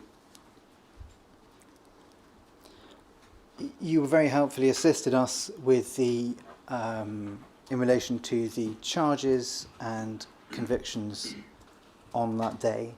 And if we look at this report, we see on that occasion, so the last, I think, the end of the last full third line highlighted. On that occasion, 23 away team players were arrested. Only one was eventually convicted of an offence. So those are the numbers involved there. Mm. I don't want you to name any names, but do you recall what the offence was that was where the conviction arose? I recall that he received a fine and nothing more serious than that, but not exactly what the offence was. I'd have to go back and check that. Do you recall whether it was in connection with an assault on a BNP bookseller or not? I don't, no. Thank you very much. We'll move on. So if we could look at the Unity March in Welling on the 16th of October 1993. Mm-hmm. So this is later the same year as the Brick Lane demonstration. On Saturday, the 16th of October, a demonstration took place in Welling. We've heard a lot about that during the inquiry, and I wish to dwell on it as briefly as I am able.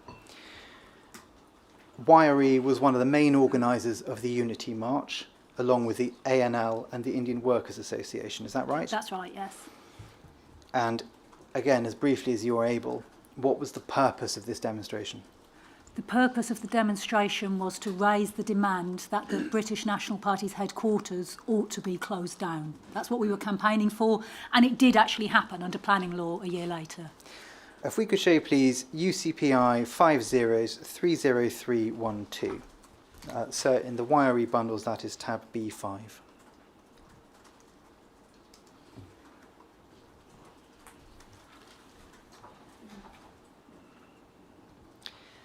And this is an intelligence report by Trevor Morris, dated the 22nd of June 1993. If we go over leaf, please.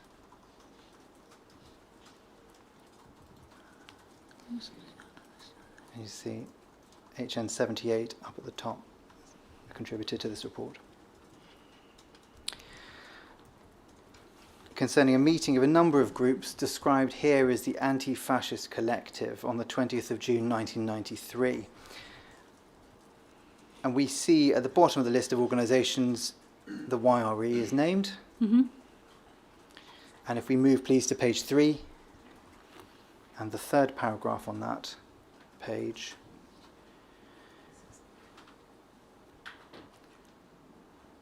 Sorry, there's a paragraph above that as well.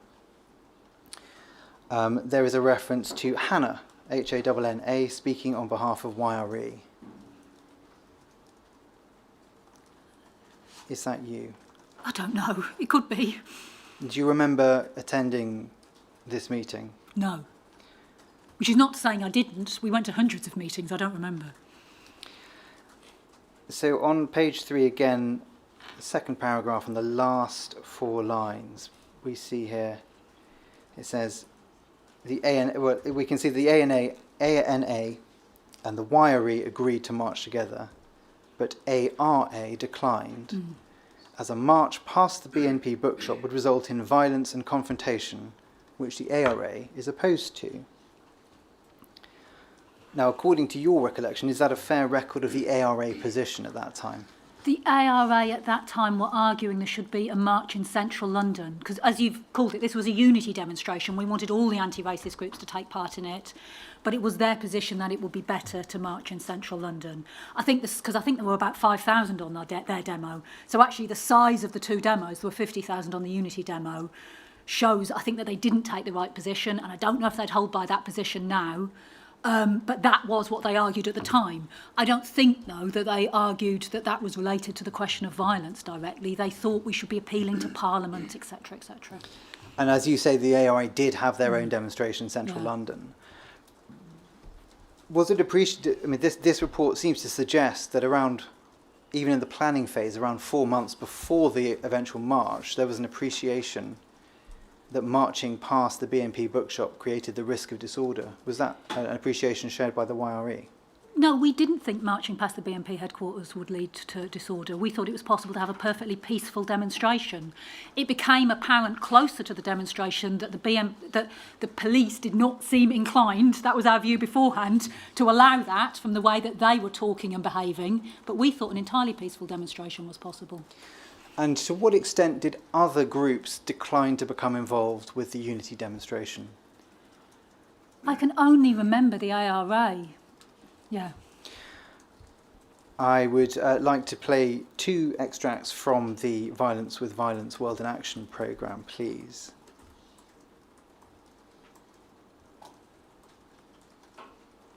And again, I give a trigger warning that before we start the footage, this footage contains scenes of violent confrontation and people may wish to decline to view it. If we could start at 13:40, please, for the first clip. Demonstration had reached the police roadblock. But who were some of the groups on the march? By far the largest were Youth Against Racism in Europe, YRE. Militant who had been expelled from the Labour Party had set up YRE to recruit young people from the anti-racist movement. Being a member of militant Labour myself, Stop there, please. And then from 17:35, timestamp, please.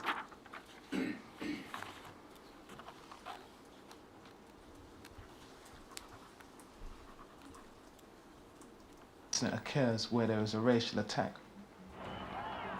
By now, the demonstrators on the October 16th march were moving on police lines, blocking the way to the fascist bookshop.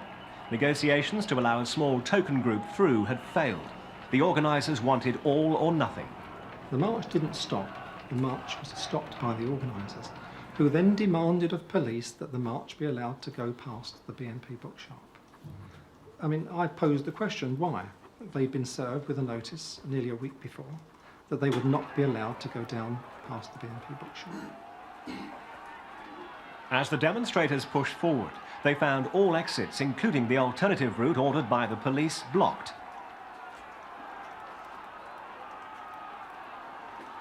Frustrated and hemmed-in demonstrators began pushing and shoving. Placards were thrown. The riot police were moved in. Racism had been forgotten. It was now a fight with the police, who blocked the way to the bookshop. Thank you. If we just stop that footage there. And that can come down. In the run-up to the demonstration, it must have been apparent that the march would be on a very large scale. I think you said just now 50,000, something like 50,000. that, yes. And would you agree that wiry was to account for a very significant proportion Yes, of I those would. participants? Yeah. The inquiry understands that there was a wiry stewards meeting before the march, I think in Woolwich. I think it was a joint stewards meeting with the ANL and the Indian Workers Association as well. Did you attend that meeting? I did attend that meeting. Can you let us know how many people were there? Hundreds, but how many exactly, I can't. And do you recall what was discussed? Yes, I do, because there were differences of opinion. And they were not differences of opinion about whether it should be a peaceful demonstration. We all agreed we wanted a peaceful demonstration.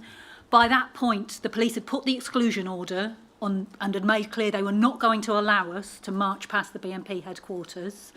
And frankly, the media all week had been full of, this is going to be a violent protest, all police leave has been cancelled.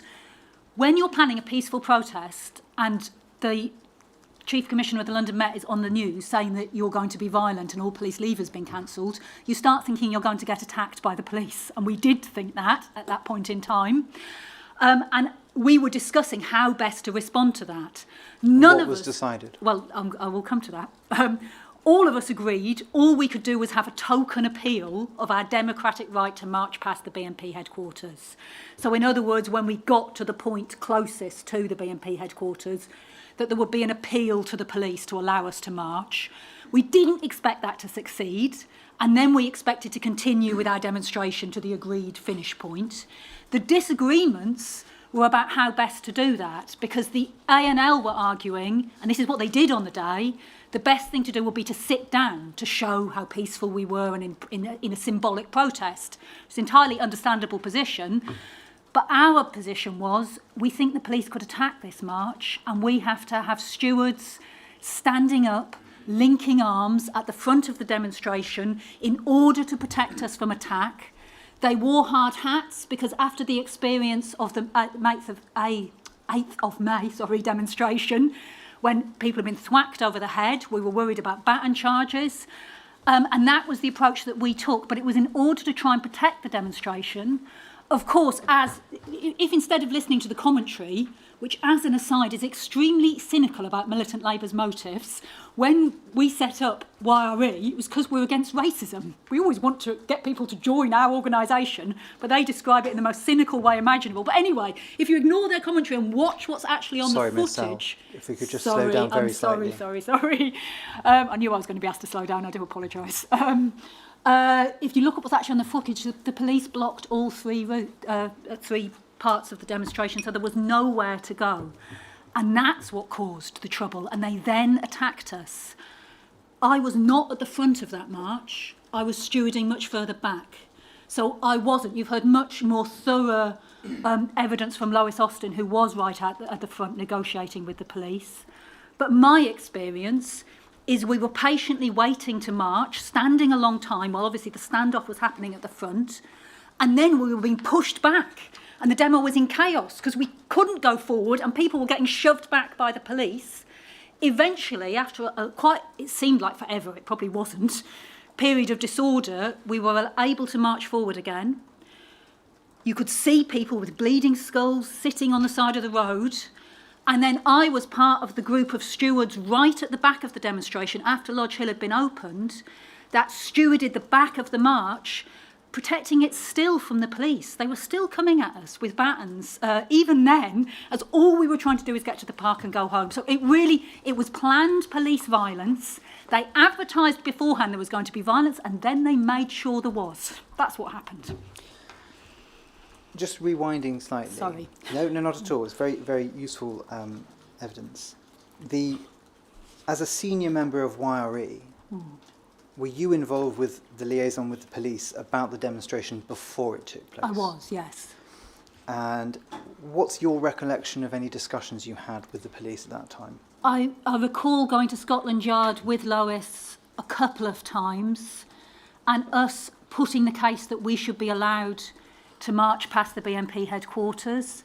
And I also recall them arguing with us that we ought to cancel the demonstration. and us saying, look, we've produced hundreds of thousands of leaflets. We can't cancel the demonstration, whether we like it or not. People are coming to this demonstration, and you should give us a legal route, as is our democratic right. And at the time that you were liaising with the police, although you say hundreds of thousands of leaflets had been produced, did you have a feel for how big the protest was going to be? We certainly knew it was going to be big, because there were coaches coming from around the country, students, the local community were mobilising. If you're organising a demo, you can't tell exactly how big, but we knew it was going to be substantial. Now, the Commissioner served a Section 12 notice under the Public Order Act to reroute the march. What's your recollection around the service of that notice? I think that happened less than a week before the demonstration. And as I say, my main recollection then is seeing on the TV Paul Condon saying, all police leave is cancelled, we're expecting violence, and being extremely worried because we were not planning to be violent, but we were worried we were going to come under attack. On the day, as we've established, there's around 50,000 people there. How would you describe the mood of the protesters?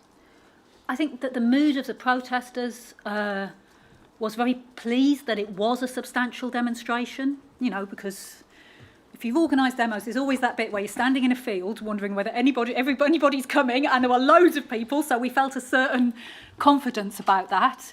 And of course, people were very frustrated because there'd been a series of racist murders, Stephen Lawrence the most recent, and the BNP headquarters, the bunker was still there and nothing had been done about it. So they wanted to express their democratic right to protest. And again, on the day, you said you were some way back in the protest. Yes. Can you estimate how far back, how far away from the front? I was a long way from the front. I can't tell you. I mean, I ended up, as I've said, right at the back, but I didn't start right at the back, but I was probably in the back half all the way through. So when Lois Austin has her discussions with the police at the front, you're not present? I was not there for that, And no. you couldn't see it? No, I couldn't see it. It was well in front of me. I couldn't even tell what was happening other than people were coming rushing back towards us. So when we heard Deputy Assistant Commissioner Osmond in that clip discussing the route, you had no part in that on the day? No, not on the day, no. Where do you recall where you were when the violence broke out? As I say, I could not see violence at that time because I was too far back on the demonstration. What I could see and feel were demonstrators. You're meant to be going forward, then you've been standing still for ages, and then demonstrators are coming back towards you, running in the other direction. So it's kind of chaotic. And that was obviously as a result of the police attack, but I, at that point, couldn't see it. Later, I saw people bleeding from police attack on the side of the road, and I directly experienced it on that back of the demonstration as we went up Lodge Hill. And the inquiry last week heard reports from the front, as it were, yes. on what happened there. So I'll move on. Looking at the intention to destroy the bookshop, if we could look at UCPI 50-25698, so in the YRE bundle, that is tab B20.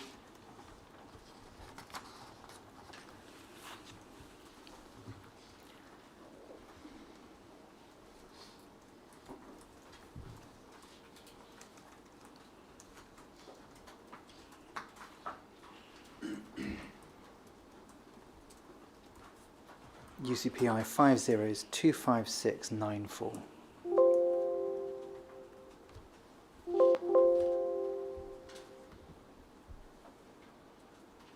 Sorry, I misspoke the last time. Many apologies. This is the SDS event pro forma report of the Welling Unity March.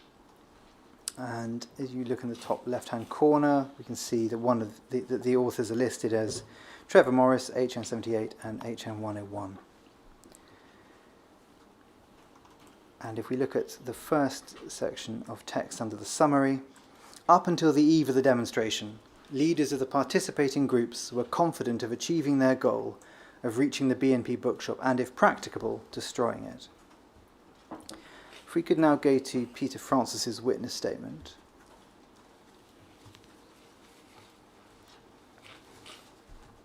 Which is UCPI 50-36012. page 61 and paragraph 359.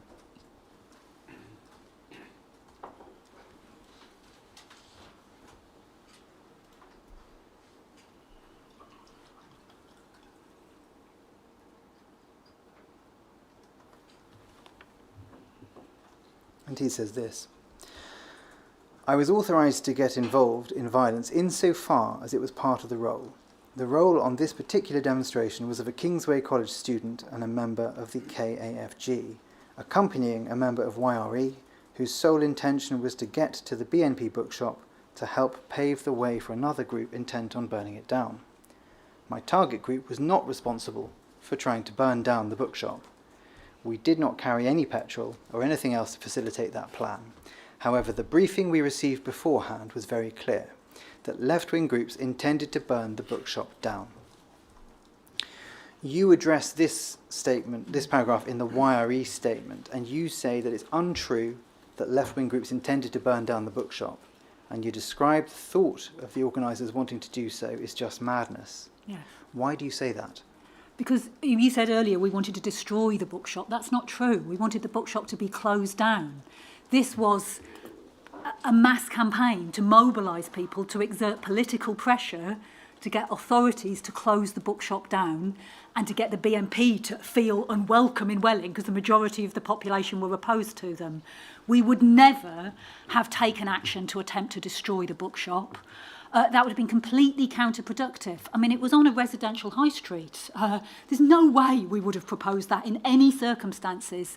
And generally, our approach is that the idea of a small minority taking actions, I suppose you could call them terrorist actions if people were really trying to burn something down, on behalf of a majority is completely counterproductive.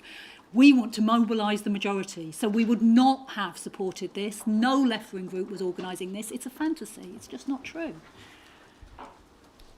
Now, in this paragraph alone, just looking at this, do you agree Mr. Francis doesn't explicitly say the YRE wished to burn down the bookshop? I mean, he doesn't, no, but he says that a member of YRE was trying to help get through, and I don't think that's true. You don't think that's true? No.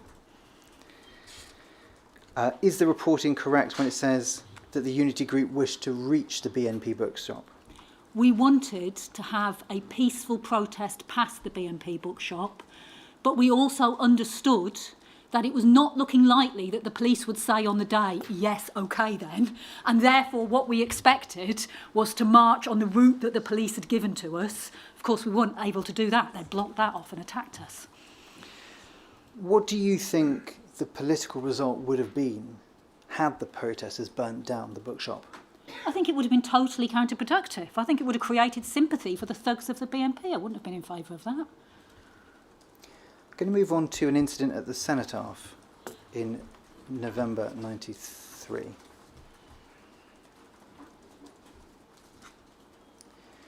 Now, Mr. Francis, in his statement, refers to what he reports as a planned attack on the National Front's Remembrance Day march. And that is at paragraphs 378 and 379 of his witness statement. If we could bring those up, please. That's page 64 of UCPI 5036012.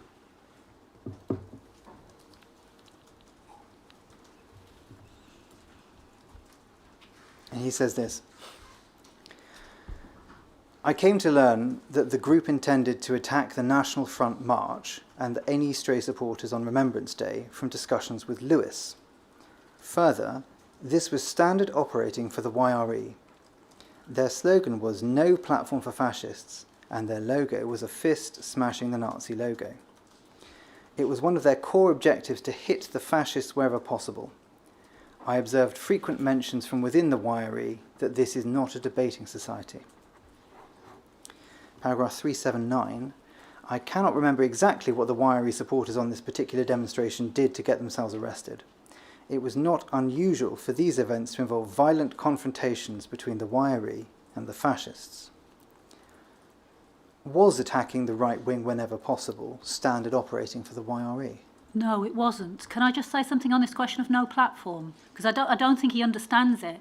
We do have a position of no platform for fascists, but it's a political position. It's saying we don't think they're the same as other political trends, because when fascism came to power, it destroyed all elements of democracy, smashed the trade unions, introduced brutal dictatorships, and we've never had more than small gangs of fascistic thugs in Britain, but nonetheless they go around physically attacking the left, the workers' movement, minorities, and therefore we think that the workers' movement, the trade unions, should campaign against them being given an airing, oppose, for example, the BNP getting to be on Question Time to put out their racist filth. Of course, when they do get a platform, our answer is to politically argue with them and to defeat them in argument.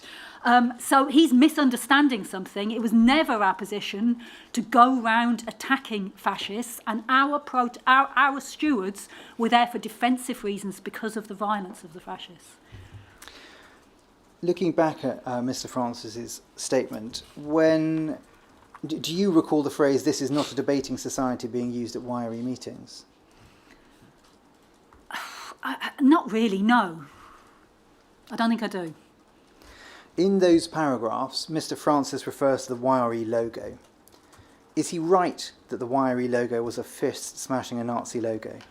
It wasn't the YRE logo, but there was a YRE logo on some of the placards, the little red ones, actually, you can see them in the film footage. There is a fist smashing through a Nazi symbol. There's others where it's putting a Nazi symbol in a waste paper basket, a little cartoon person squashing, there were all sorts of things to illustrate that we wanted to defeat the Nazis, but it did not mean violence. Would you accept that such an image with a fist could be construed as a violent image? I think that Peter Francis knew perfectly well it wasn't a violent image. He's just clutching at straws. So you've mentioned the logo of the swastika being put in the bin. I think, is it fair to say that that has been adopted more frequently subsequently? Probably, yes. And why did that achieve prevalence? I think you're reading more into that than is worth reading into it. We've had different logos at different times. So was there any catalyst of a change for a change? No.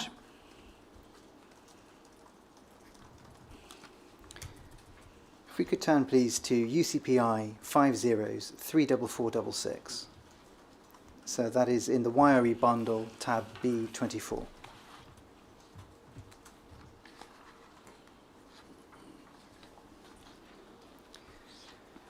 This is a single-page report, and we can see from the header, it's dated 14th of November 1993, or it's the date of the event, I think, is 14th of November 1993.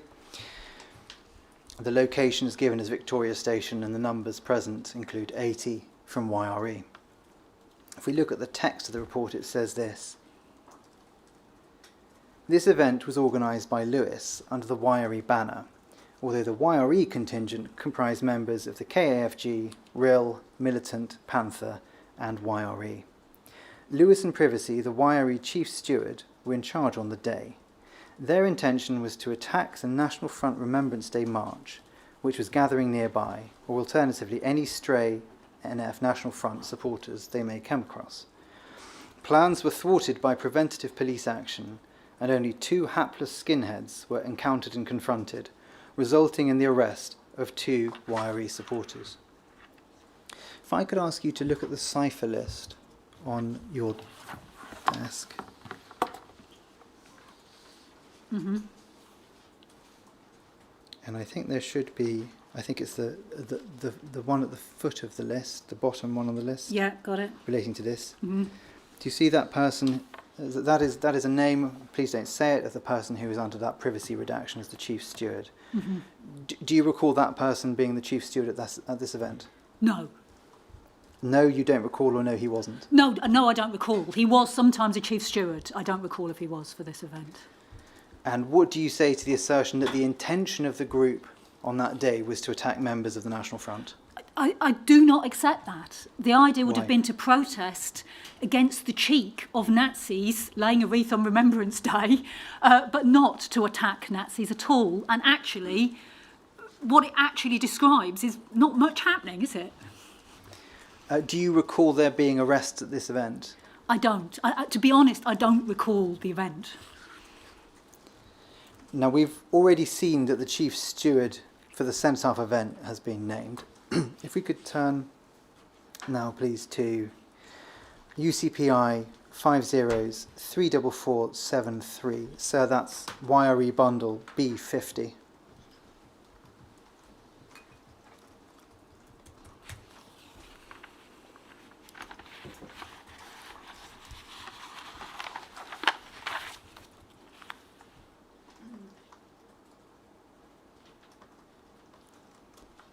Now again, you can check your cipher list, but you will see that there is a name on the cipher list of that person, and the person about whom this pro forma is drafted is the person who was listed as the chief steward at the Cenotaph.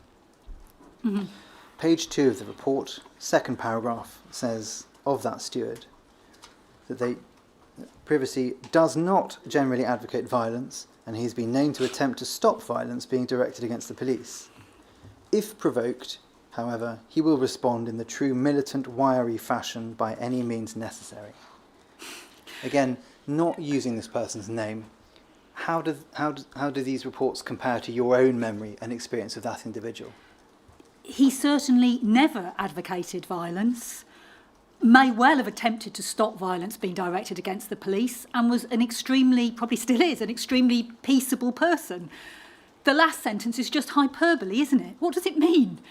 We've never responded by any means necessary. We've been prepared to defend ourselves, that's all. Thank you. And just for completeness, have you ever seen this person act violently in self-defence? No, I haven't. Not seen it. Never seen him act violently in any way whatsoever. Thank you. I'm going to move on now to the events in Beacon Tree and Earl's Court. Yes. On the 5th of January 1994. So this was an event involving a protest against a Blood and Honour concert in East London on the 15th of January 94, Yes. which evolved into a confrontation between protesters and the police at Earl's Court. Earl's Court Station. We've heard in evidence about this in some detail from Ms. Austin, and again, my questions today are intended to be brief, and I hope not to trespass too much on evidence that we've already heard. The inquiry understands that you took part in the protest against Combat 18, Blood and Honour gig. I did, yes. If we could bring up an intelligence report, please, UCPI 50-29708.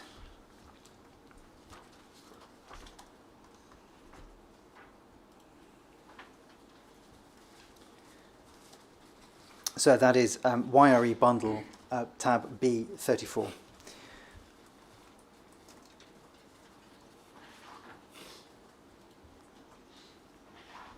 This is a report to which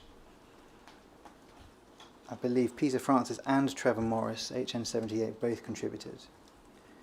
It records participants being drawn from a number of what he describes as left-wing groups, including the Anti-Nazi League, ANL, YRE, AFA, Anti-Fascist Action.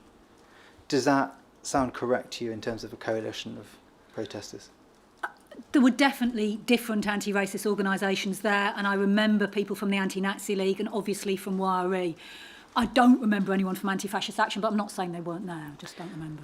If we could scroll, please, to page 3, paragraph 5, under the heading Youth Against Racism in Europe. The report states, a group of about 100 comprising members of the Kingsway Anti-Fascist Group, KAFG under Lewis, YRE, the Revolutionary Internationalist League, RIL, and Militant went to Old Street Station in small units of about 5 activists to oppose a Blood and Honour gig. This alliance of anti-fascists is notable because it contains mostly streetwise activists who are courageous in battle almost to the point of madness. Do you recognise that description of the group? No, I don't. I don't think they were anything to the point of madness. Looking at the language that is used in this report, courageous in battle, is that the kind of language that would have been used by members of YRE? No, look, it really wasn't. It was not our approach. We were always only interested in defending protests, defending our demonstrations. This is just wild exaggeration to justify spying on us, frankly. Now, the SDS report suggests at page 2 that the protest was intended to take place in East London and then later confirmed to have been in Beaconstree. Mm-hmm. I think you met in Barking, then moved to Beaconstree. I think Is that so, right? yes.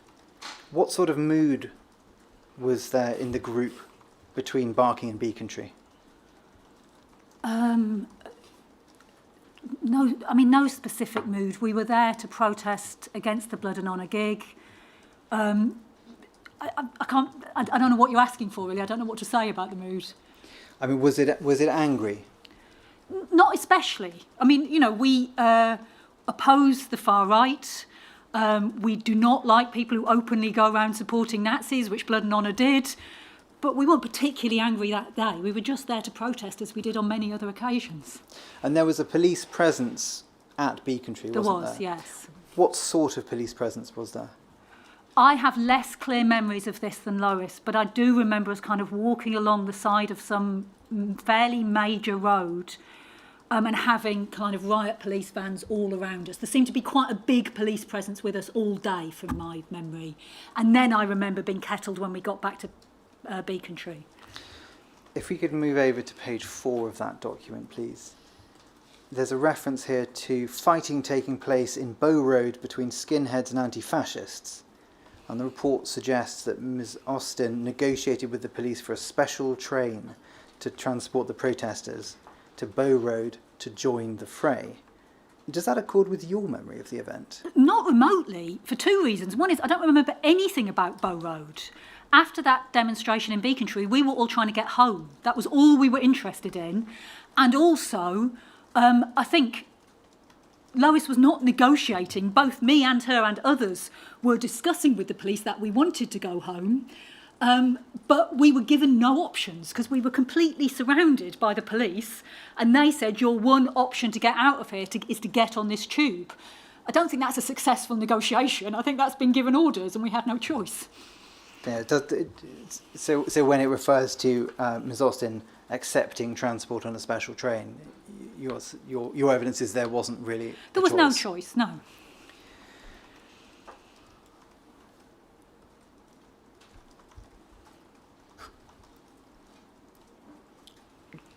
Was anybody able to leave from Beaconstree without boarding that train? No, I think everybody had to get on the train. What's your recollection of the role of the stewards on that day in the period prior to boarding the train? Prior to boarding the train, we'd had stewards marching on the edge of our kind of loose demonstration to protect us, but not actually doing anything. The stewards didn't play any role. They didn't need to, thankfully. Because there was no presence of the far right? There was no presence of the far right, and the police were not attacking us. They were just surrounding us at that point. And then the report goes on page 4, halfway through the first paragraph. Once the train dubbed the Red Express arrived, and the demonstrators, including a number of ANL activists who were in the vicinity, had boarded it, it became clear that the police had no intention of delivering their charges to Bow Road, and the train went non-stop to Earls Court. There was some confrontation with police at Earls Court Station, and at least 7 members of the group, including Lois Austin, sustained injuries. Did you stop anywhere en route? We'd been told we were going to Victoria. It wasn't Bow Road. We were told we were going to Victoria. And when we got to Victoria, the train did stop, but the doors didn't open. We couldn't get off. And then we moved on to Earls Court. When you disembarked the train, was there an immediate police presence on the platform? Yes, there were police surrounding us kind of on the platform. But then, as we walked up the stairs or escalators, I can't remember which it was, we were on the left-hand, we were on the right-hand side, and on the left-hand side were riot police.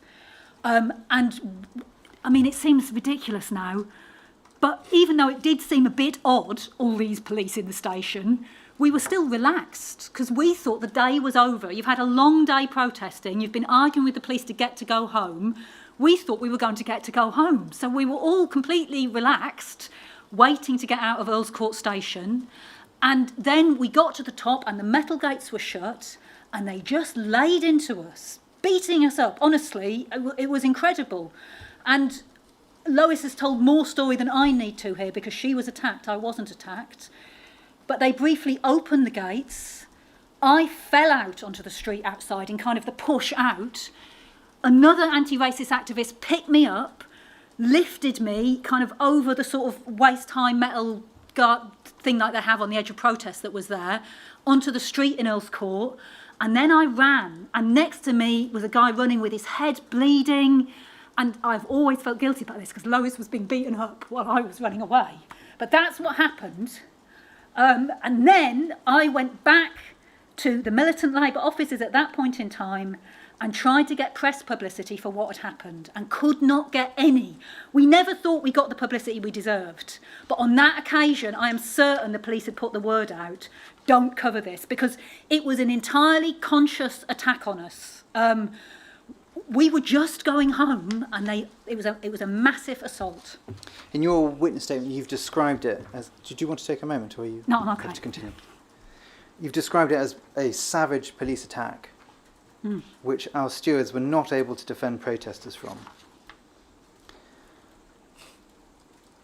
Do you know how many protesters sustained injuries?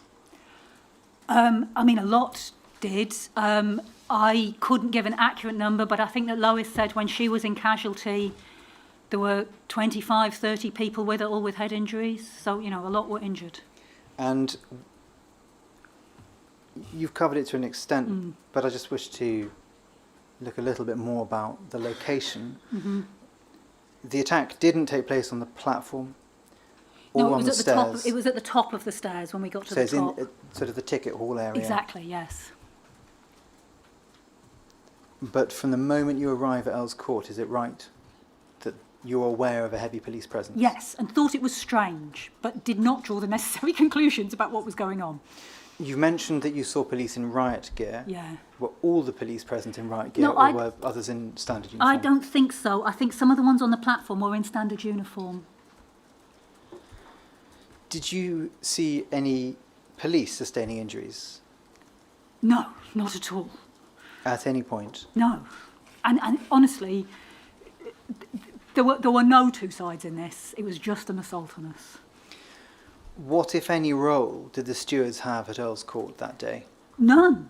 I mean, I'm not blaming them, as you heard from Dan Gilman, he was arrested, but everybody was caught completely off guard, was going home, so there was no stewarding. Did you witness any aggression toward the police? No. We were too busy being frightened. I mean, if you say, if you're talking about Julie Donovan lying on top of Lois, which I did not witness because I was gone by that stage, saying, get off her, if you're calling that aggression, but honestly, we were just under attack. There was no... And were you aware of any catalyst? There was no catalyst.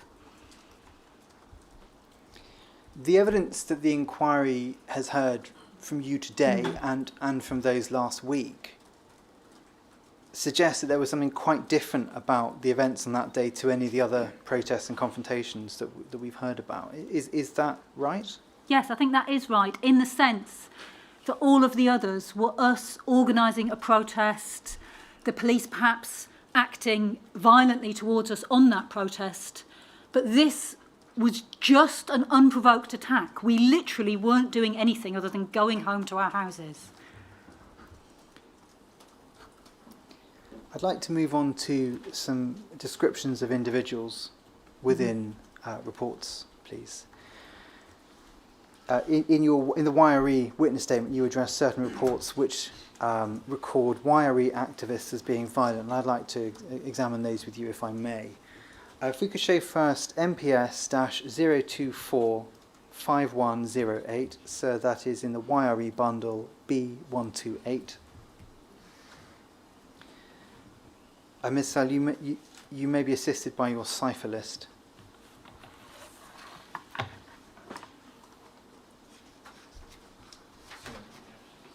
Sorry, 0245108.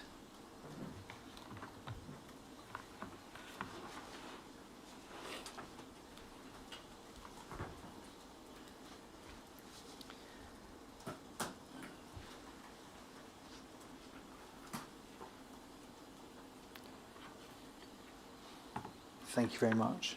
I think we can probably deal with just the first page. This is an up-to-date and information pro forma dated the 24th of May 1995 relating to an individual whose name is listed on the cipher list. Have you been able to reconcile that with the person? Yes, I have, there? yeah. At PECs, which I believe is personal characteristics, the record states violent, strong Irish accent. The final sentence of this reads, privacy can be depended on to join in any away team activity should the fascist threat ever re-emerge on the streets. Do you know the person named in this report? I did know him, yes. I did. Did you ever witness that person being violent? No, never. Including in self-defence? Including in self-defence. I never witnessed him being violent in any capacity whatsoever. And these reports, and there's a number of them, saying completely peaceable people are violent. Imagine what consequences that might have had in the rest of their lives, that's on an official police record for doing nothing. I mean, these accusations of these people being violent in these reports, and yet does not correspond with ever any concrete reports of violent incidents in Peter Francis or later Carl O'Neary's reports. Well, we can look at a couple more, and Okay, I think yeah. this may illustrate your point. The next I'd like to look at is MPS 0245109.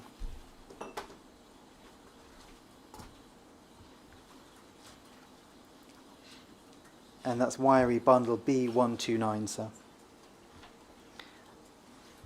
It's another up-to-date and information pro forma, again dated 24th of May 1995, relating to a further individual listed on your cipher list. Yeah.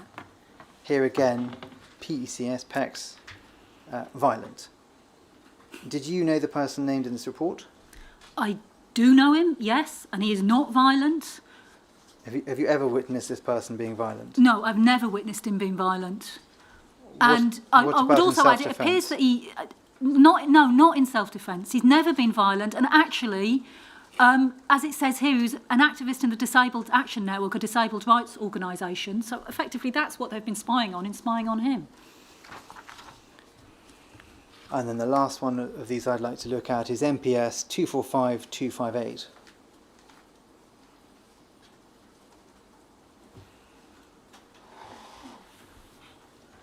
So that is in wiry bundle at B140. This is an up-to-date and information pro forma dated the 5th of July 1995, relating to a further individual, again, whose name's on that cipher list. Do you have that? Yes, got it, yes. And once more in PECs, the person is simply described as violent. Yeah. This time, the report does give a little more detail, so if we look at the bottom, in the comments section, privacy is an extremely active member of ML, participating in most of their street activities, and those of its front organisation, YRE. He has been involved with the ML stewarding group, the Away Team, having participated in the reclamation of Brick Lane from the BNP, and the attack on a Nazi spotter for the intended Blood and Honour gig at Baker Street Tube, where he was arrested. And if we scroll down to page 2, for completeness, this sets out his involvement with the organisation. Did you know the person named in this report? Yes. What do you understand street activity to mean? Well, I don't know what they mean by it, actually. So is it not a term that you would use? Well, that's the thing. We would use street activity to mean going and selling the socialist to people on a Saturday, but I suspect that isn't what this report means. So it follows, I think, does it follow that your understanding of street activity is not a synonym for violence? No. Did you ever witness this person being violent at Brick Lane or anywhere else? So, to the best of my knowledge, this person was not at Brick Lane, but I never saw him being violent. But I would say he was someone who did help in our stewarding, and if you were in the position that Lois was in, for example, at the front of that demonstration, having riot police beating you over the head, he's someone you'd quite like to have standing next to you. He could defend himself.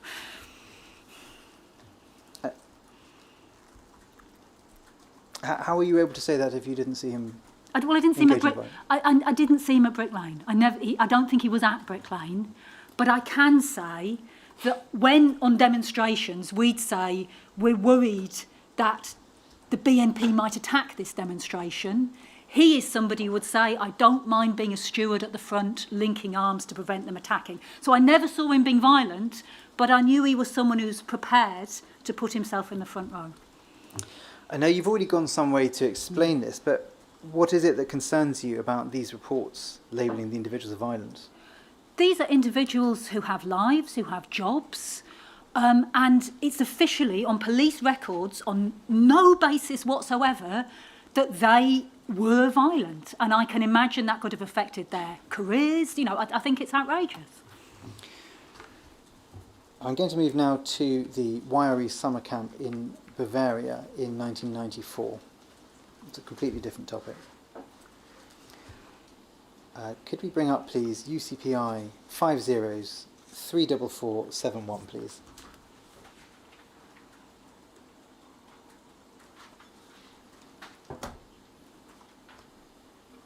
So that is in the YRE bundle at B49.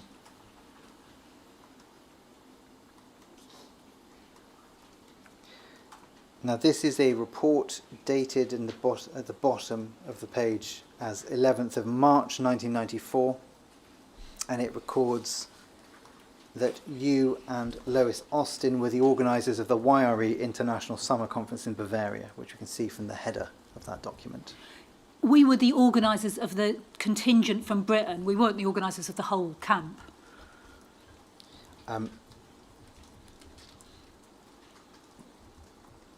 Other than that very helpful clarification, is this report broadly correct? I think so, yes. Can you explain, again quite briefly if we can, what the camp was? So in Britain, Germany, Belgium, France, and probably other countries, YRE was a very big youth organisation at this point in time. And so we had the idea that it would be good to all come together for a camp, which had some political discussions on different issues, but was largely social. We had gigs in the evenings, a chill-out tent. You know, it was anti-racist activists getting together from across Europe. There was a big holiday element to it, actually. And was this a recurring event or planned as a one-off? No, it was a one-off. We didn't do it again. It was a lot of hard work as well as being a holiday. If we could please bring up another report, UCPI 50-34489. So that is YRE bundle B66.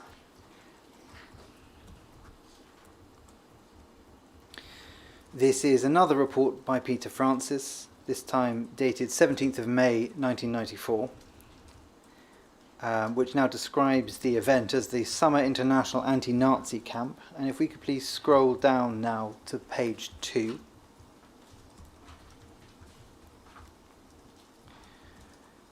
What is this document? That is a leaflet advertising the camp. And so we've got International Anti-Nazi Camp, no Passaran, and a slightly more bucolic YRE logo on the right-hand side. Indeed.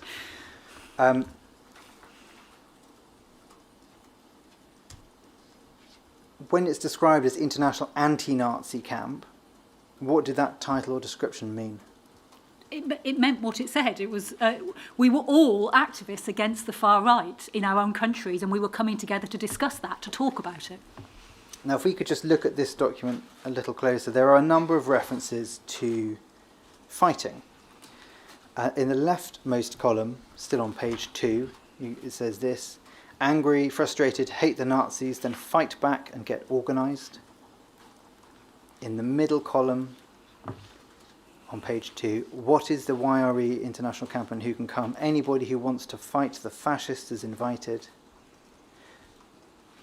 What did those references to fighting Nazis mean in the context of this camp? It meant organising campaigning. If you come to a Socialist Party meeting, you will hear us talking about fighting all the time, and we're saying fighting for democratic trade unions, fighting to build a new workers' party as an alternative to the new Labour government. We use it as a phrase to mean campaigning, putting our ideas. We do not mean physically fighting or violence in any way whatsoever.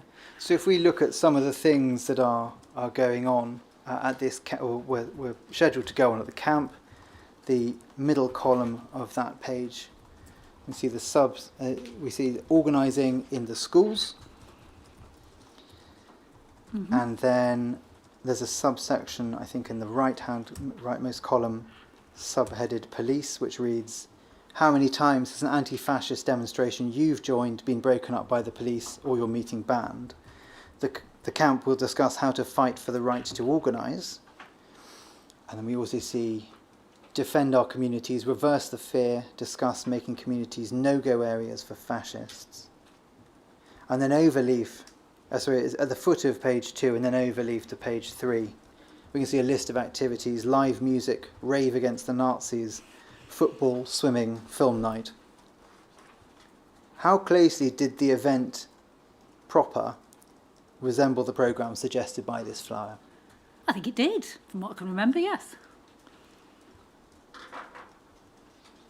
Was it in essence a youth camp? Yes, it was. A socialist scout jamboree? Yes, if you, we wouldn't have advertised it like that, Yeah. but yes. If we could look now, please, though, to a different description of it at page 67 of Peter Francis's witness statement, please. That's UCPI 5036012, paragraph 398, page 67.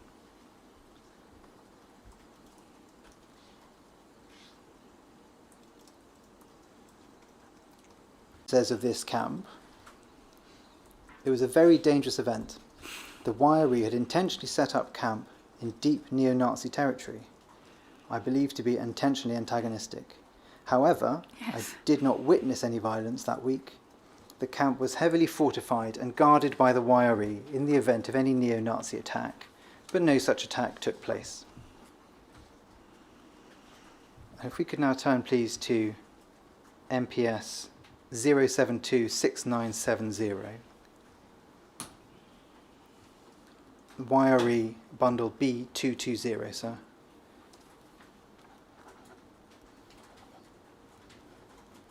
Which is another description that Mr. Francis has set out of this event.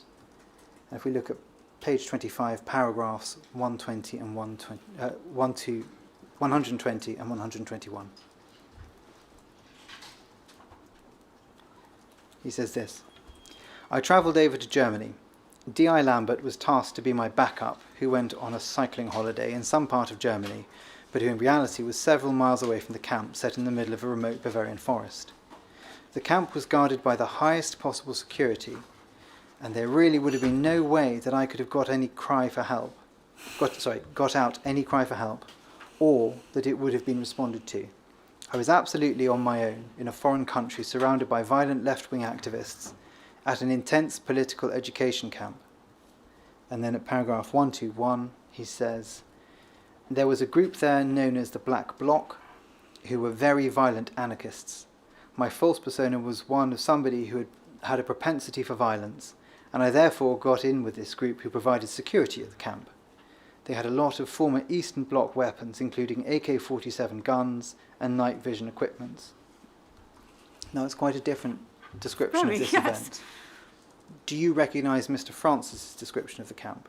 Not at all. Honestly, this is a fantasy. It's really ludicrous. And honestly, if he really saw people with AK-47s, why on earth didn't he do something about it, report it to somebody? This was a peaceful socialist camp with plenty of a bit of partying, enjoying, talking, sports. This is just nonsense. Did the camp have the highest possible security? No. Look, at night time, we had some patrols walking around the perimeter of the camp just in case there was any Nazi attack. We never saw anything. It was just literally walking around the camp. But that was it. I mean, the idea that he couldn't have got out, people were wandering off into nearby villages to go and experience the local beer. I mean, this is a fantasy. Were you aware of the presence of the black bloc described by Mr. Francis? No. Do you recall whether Mr. Francis became involved with the security arrangements? I don't. I don't recall him at it. But if he was involved in the security arrangements, it literally would have been on a rota that it was your turn to walk around the edge of the camp with somebody else with a torch, keeping an eye out for anything unusual. That was the security arrangements. No, they've already said in relation to the AK-47 suggestion, why didn't he do anything? I take it from that you never saw any I never weapons saw like that? any weapons of any kind whatsoever.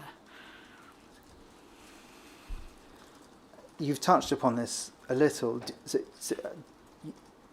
To what extent do you remember Peter Francis being at the camp? Not at all, or a little? I'm not sure I do at all. No, I'm not. He obviously was, but I can't picture him. So does it follow that you don't recall him doing anything to try and stand out or impress senior members of Wiry or Militant? No, not there, no. And that isn't something that came up when you were when you were putting this report? No.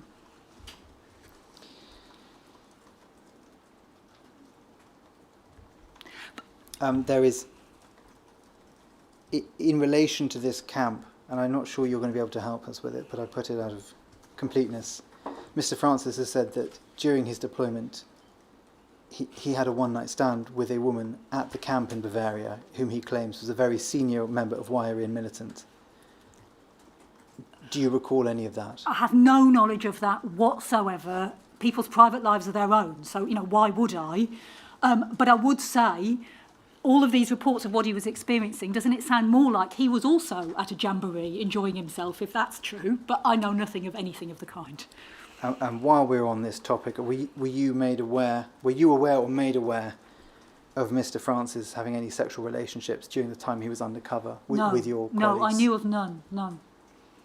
Would it have been considered unusual or suspicious that Mr. Francis did not appear to have any romantic or sexual relationships? No, people's private lives are their own. We wouldn't have thought anything of it in any direction. I'm going to move now to Mr. Francis's involvement in the organisations, which I will try and do as quickly as I can. In the Wiry Witness Statement, UCPI 5037814, at paragraph 16.4, you state you have no clear recollection of whether Mr. Francis was actually elected as branch secretary of Wiry. Now, to clarify your evidence on this, when you refer to having no recollection of him becoming the branch secretary of the Hackney Wiry, do I take it that you're not definitively asserting he didn't hold that position, but simply that you are unaware? Yes, exactly. And unfortunately, I can't find any written record of who the branch secretary of Hackney Wiry is, so it could have been true, but I don't know that it was.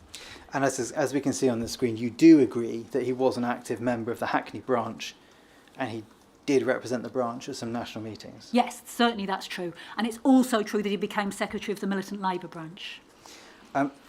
If he had been appointed to that role, would you have expected somebody involved in the drafting of the Wiry statement to have recalled? No, he wouldn't have been appointed. He would have been elected by the local branch. And nobody who's put the statement together was in the Hackney Wiry branch, so you wouldn't necessarily remember. This was a youth organisation. It was fairly ad hoc. A local group would say, we want you to be the secretary, and they'd do it. So presumably there are no long-term records being kept? I'm afraid not. If we had been further into the modern era, there might be, but there aren't. If Mr. Francis is correct, and he did become a Wiry branch secretary, aside from having access to members' contact details and potentially maybe banking details, would he have had access to private or secret information about Wiry activity that was likely to lead to public disorder and that wouldn't have been known outside the group? No, because we didn't have any. We had no secrets. We did everything publicly. So no, he couldn't have found. He could have found out, as you've said, individuals' addresses and other information which is potentially intrusive, but he couldn't have found out any political information that wasn't available just by coming to one of our public meetings. In his statement, Mr. Francis states that he was asked to take responsibility for being Wiry security officer, Now, I think you've explained in your statement and already today that the Wiry didn't have security officers. Could those positions have existed on an informal basis? I don't think so, no. I never recall anybody using the phrase security officer. There might have been somebody who quite often was a steward, but there weren't security officers, no. You've also explained in your personal witness statement, which I think we'll bring up if we may, UCPI 50-37783. If we could go, please, to page 34 and paragraph 12.3.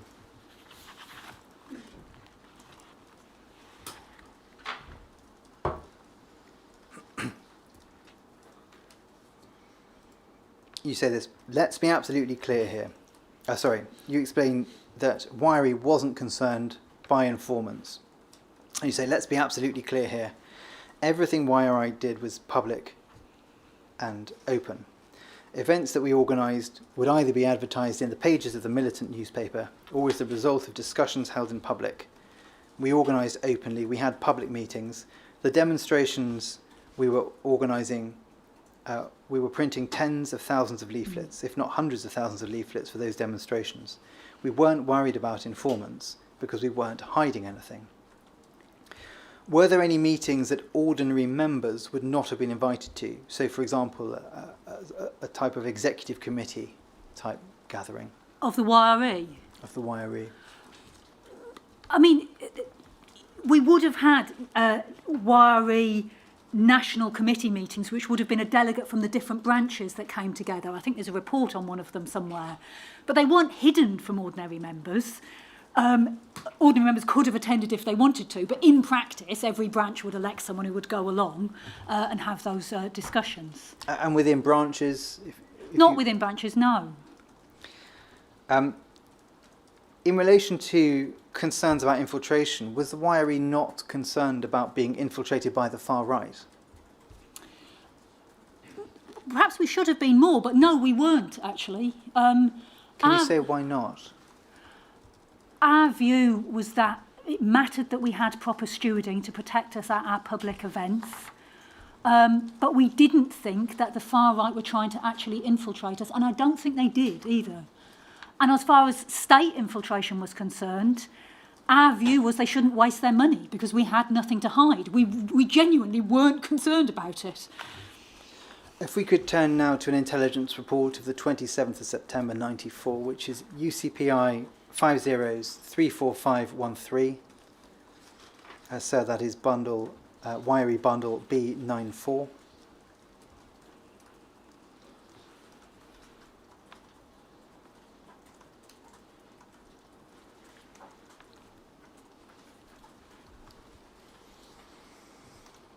And if we look, please, at the first paragraph, you can see that the it notes that the London branches of the YRE held elections, and then down to the second paragraph, it records that Peter Johnson, which is Mr. Francis's cover name, was elected as Secretary and YRE Executive Delegate of YRE Hackney and Islington branch.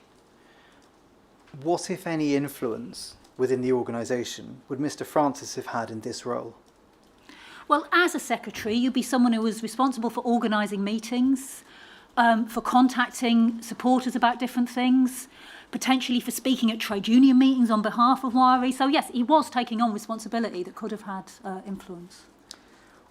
Would the secretary have had any particular powers to shape the direction of the organisation? Not on his own, because it's a democratic organisation. So any major proposals have to go to a branch to be discussed. You know, he wouldn't have just acted unilaterally or been able to.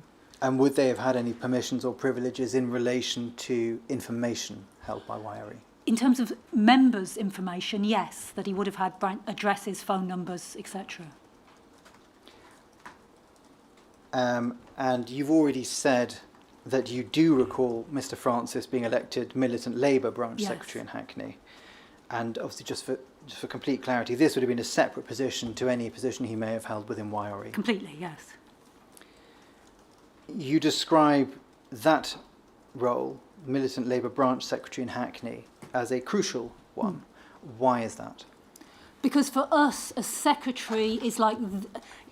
most militant Labour branches and Socialist Party branches today would have a branch committee, which is all of the elected officers, the chair, the treasurer, but the branch secretary is the key position in terms of being the person who calls meetings of the branch committee, who, again, doesn't act on their own. They're in discussion, but would make the proposals of what issues the branch was going to discuss at its meetings, what the campaigning priorities should be, and again, would be one of the people who had had access to information about how much dues people were paying, their addresses, etc.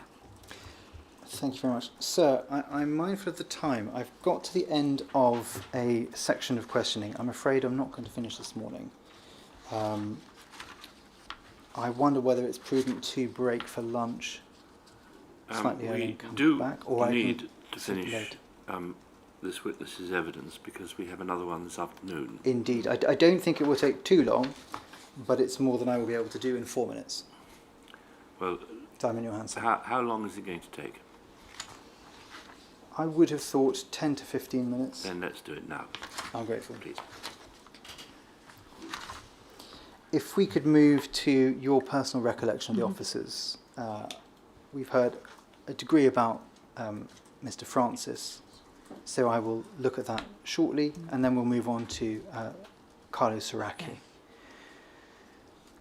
You've said that you have a recollection that Mr. Francis would push for more aggressive confrontation with the BNP. Was that an understanding that you had at the time he was deployed, or was that something that you learnt later? At the time he was deployed, what I remember is because he joined us from another organisation, from RIL, and if you're in a socialist group, you're pleased when you convince somebody in a different socialist organisation that they'd like to join you. So we did talk about him a little bit, but I do remember people saying, yeah, but his approach on the far right, he's a bit confrontational. That's not our approach. I don't think he understands what we mean by mass campaigning.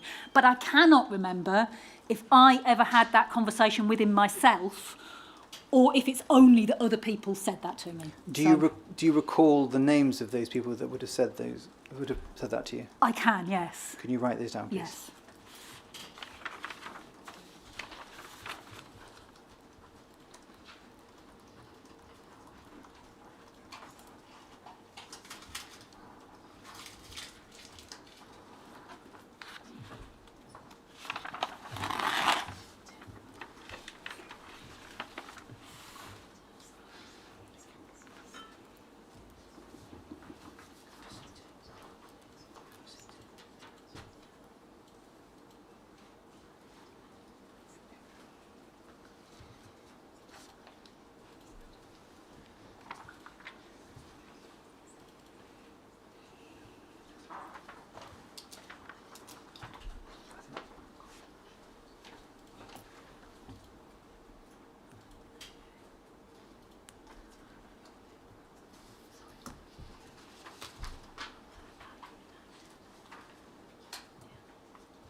Thank you very much.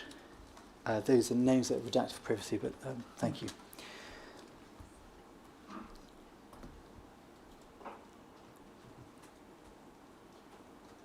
Given what you say about being told that he was pressing for more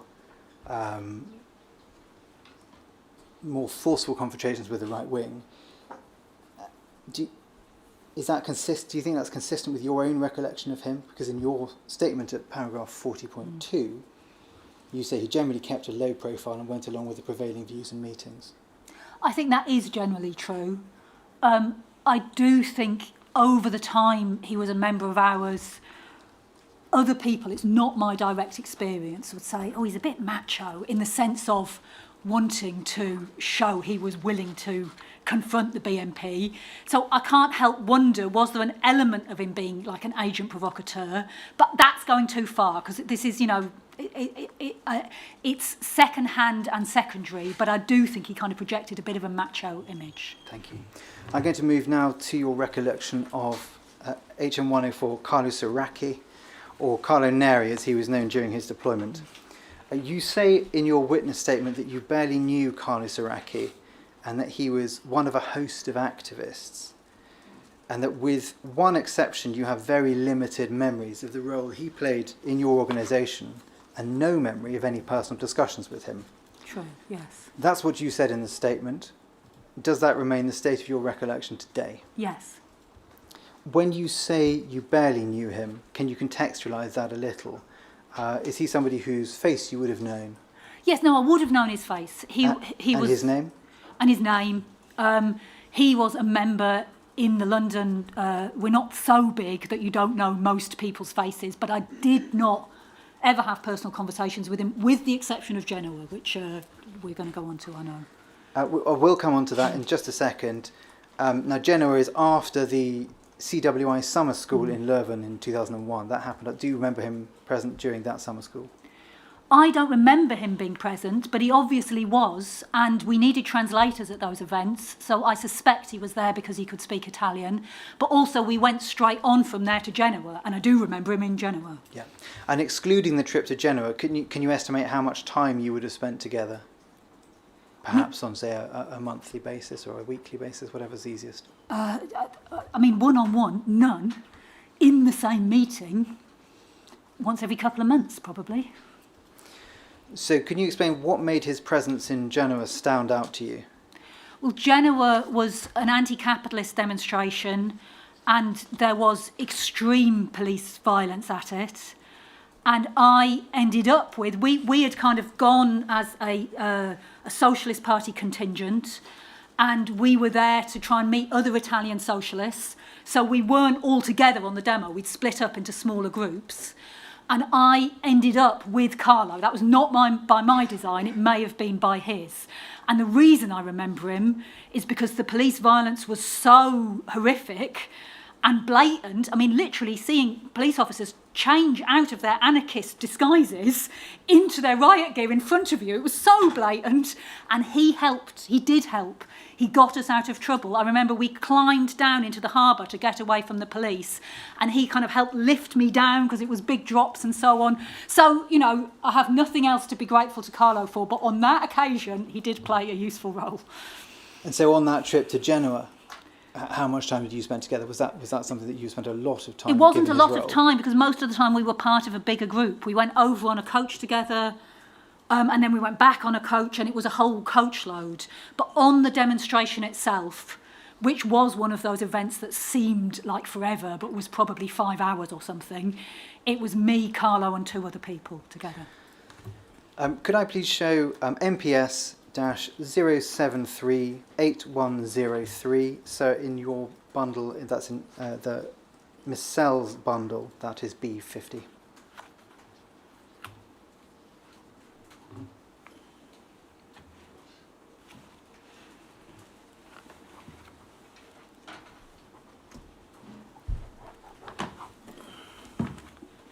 And if we could turn, please, to page 3 of that report. 7th paragraph down. Starting Socialist Party. Thank you. It says this: Socialist Party, Hannah Sell. She had a thing for me, but I never went near it. These people flirt. They have partners. The morals of the Wearies are not our morals. I went over the side, but I beat myself up about it every day. They wouldn't. They wouldn't give a fuck about lying. How do you feel about that statement? I mean, it's disgusting, isn't it? I said to you before, we weren't concerned about police infiltration, and that's true. But you do, when you read something like this, luckily for me, I did not in any way have a thing for him, given what happened to other women who ended up in relationships with undercover officers. I was very lucky. But the comment on our morals, given what he was doing, and actually, people were very nice to him. Not me, I was never close to him. But when his mother was ill, members of the militant were offering us his friends to help pay for her treatment. Yet he talks about me as it. I mean, what does that say about his morals? So, yes, it's upsetting. And is that, in your statement, you refer to that as dehumanising? I think that's fair, yes. There's an assertion here that you were attracted to Mr. Saraki. Were you? No. Not that it's this inquiry anybody's business, but no. Do you accept his comments about it? Sorry, hang on. No, that's covered. Thank you. I'd like to very briefly, and so finally, about some personal reporting on you, Ms. Sell. If we could look, please, at MPS-001-8504, sir, in the Hannah Sell bundle, that is tab B39. This is a report dated the 6th of May 2003, paragraph 1. Hannah Sell is apparently in love. Then details about the person you're said to be in a relationship with and your domestic arrangement. I don't think we need to, but if you wish, there's a cipher list that will assist who is under the privacy redaction. I know who it is, yes. The second paragraph includes comment upon the relationship indicating privacy would be seen as a good match for Sal. I'd like to go to I'm going to go to two more reports, and then I'll ask you to comment on them as a set.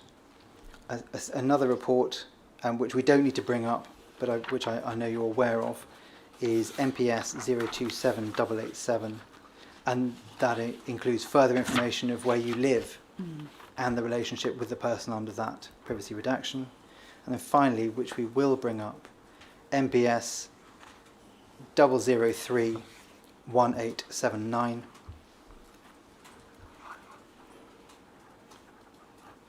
which is another draft report dated the 13th, which I believe is dated the 13th of February 2004, referring to your relationship and domestic circumstances.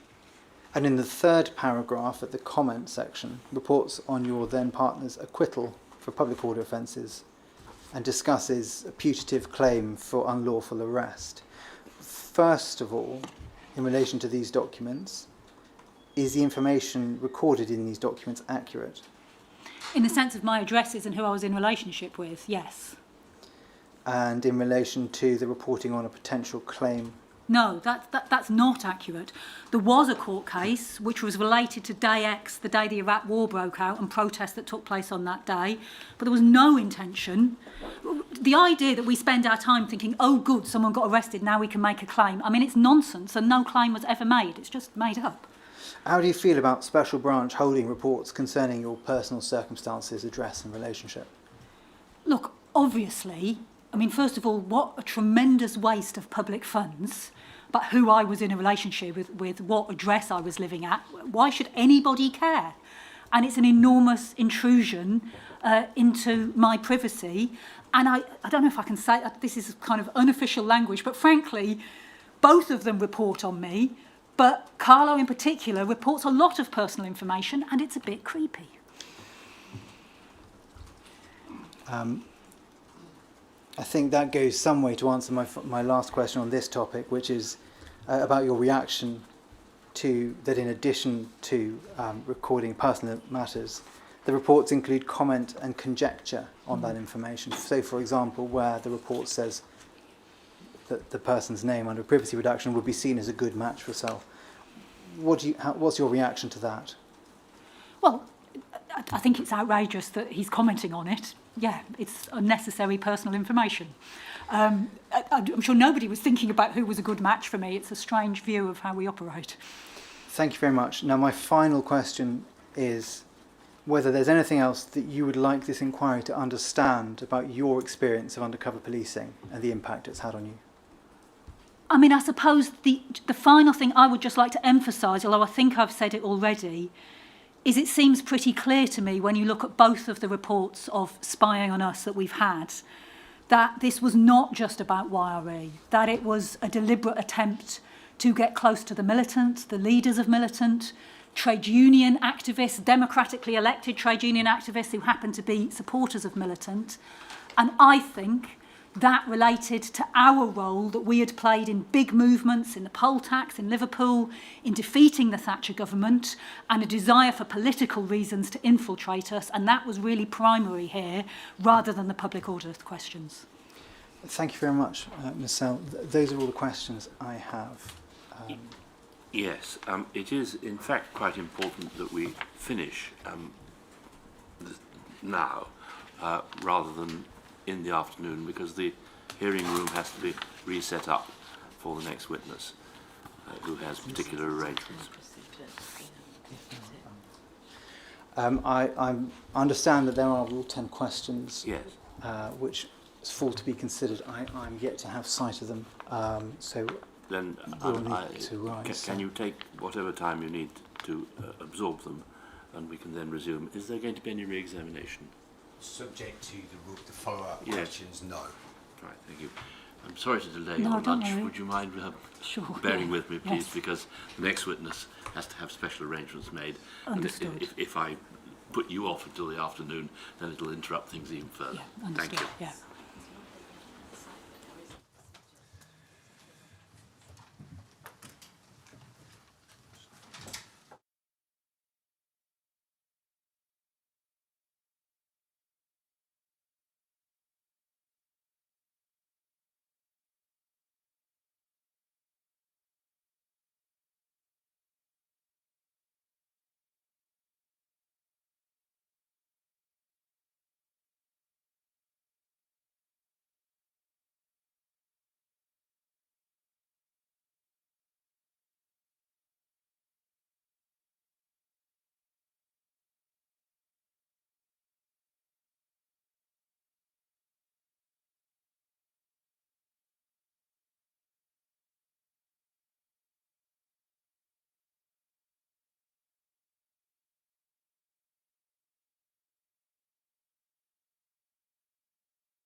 Police report there are no further questions from me or from any other party. No re-examination. Oh, that was easy. It was indeed. May I thank you, as I do Thank you. all witnesses who've come voluntarily, as I know you have, to help me to find out what happened all those years ago. I can't resist, however, saying about your comment about judges being elected, Okay. that the only time that I'm aware this was tried in the Roman Republic was not a great success. I think they do it in America, although there were other problems there. But anyway. Thank you. So we'll adjourn until 20 past. So,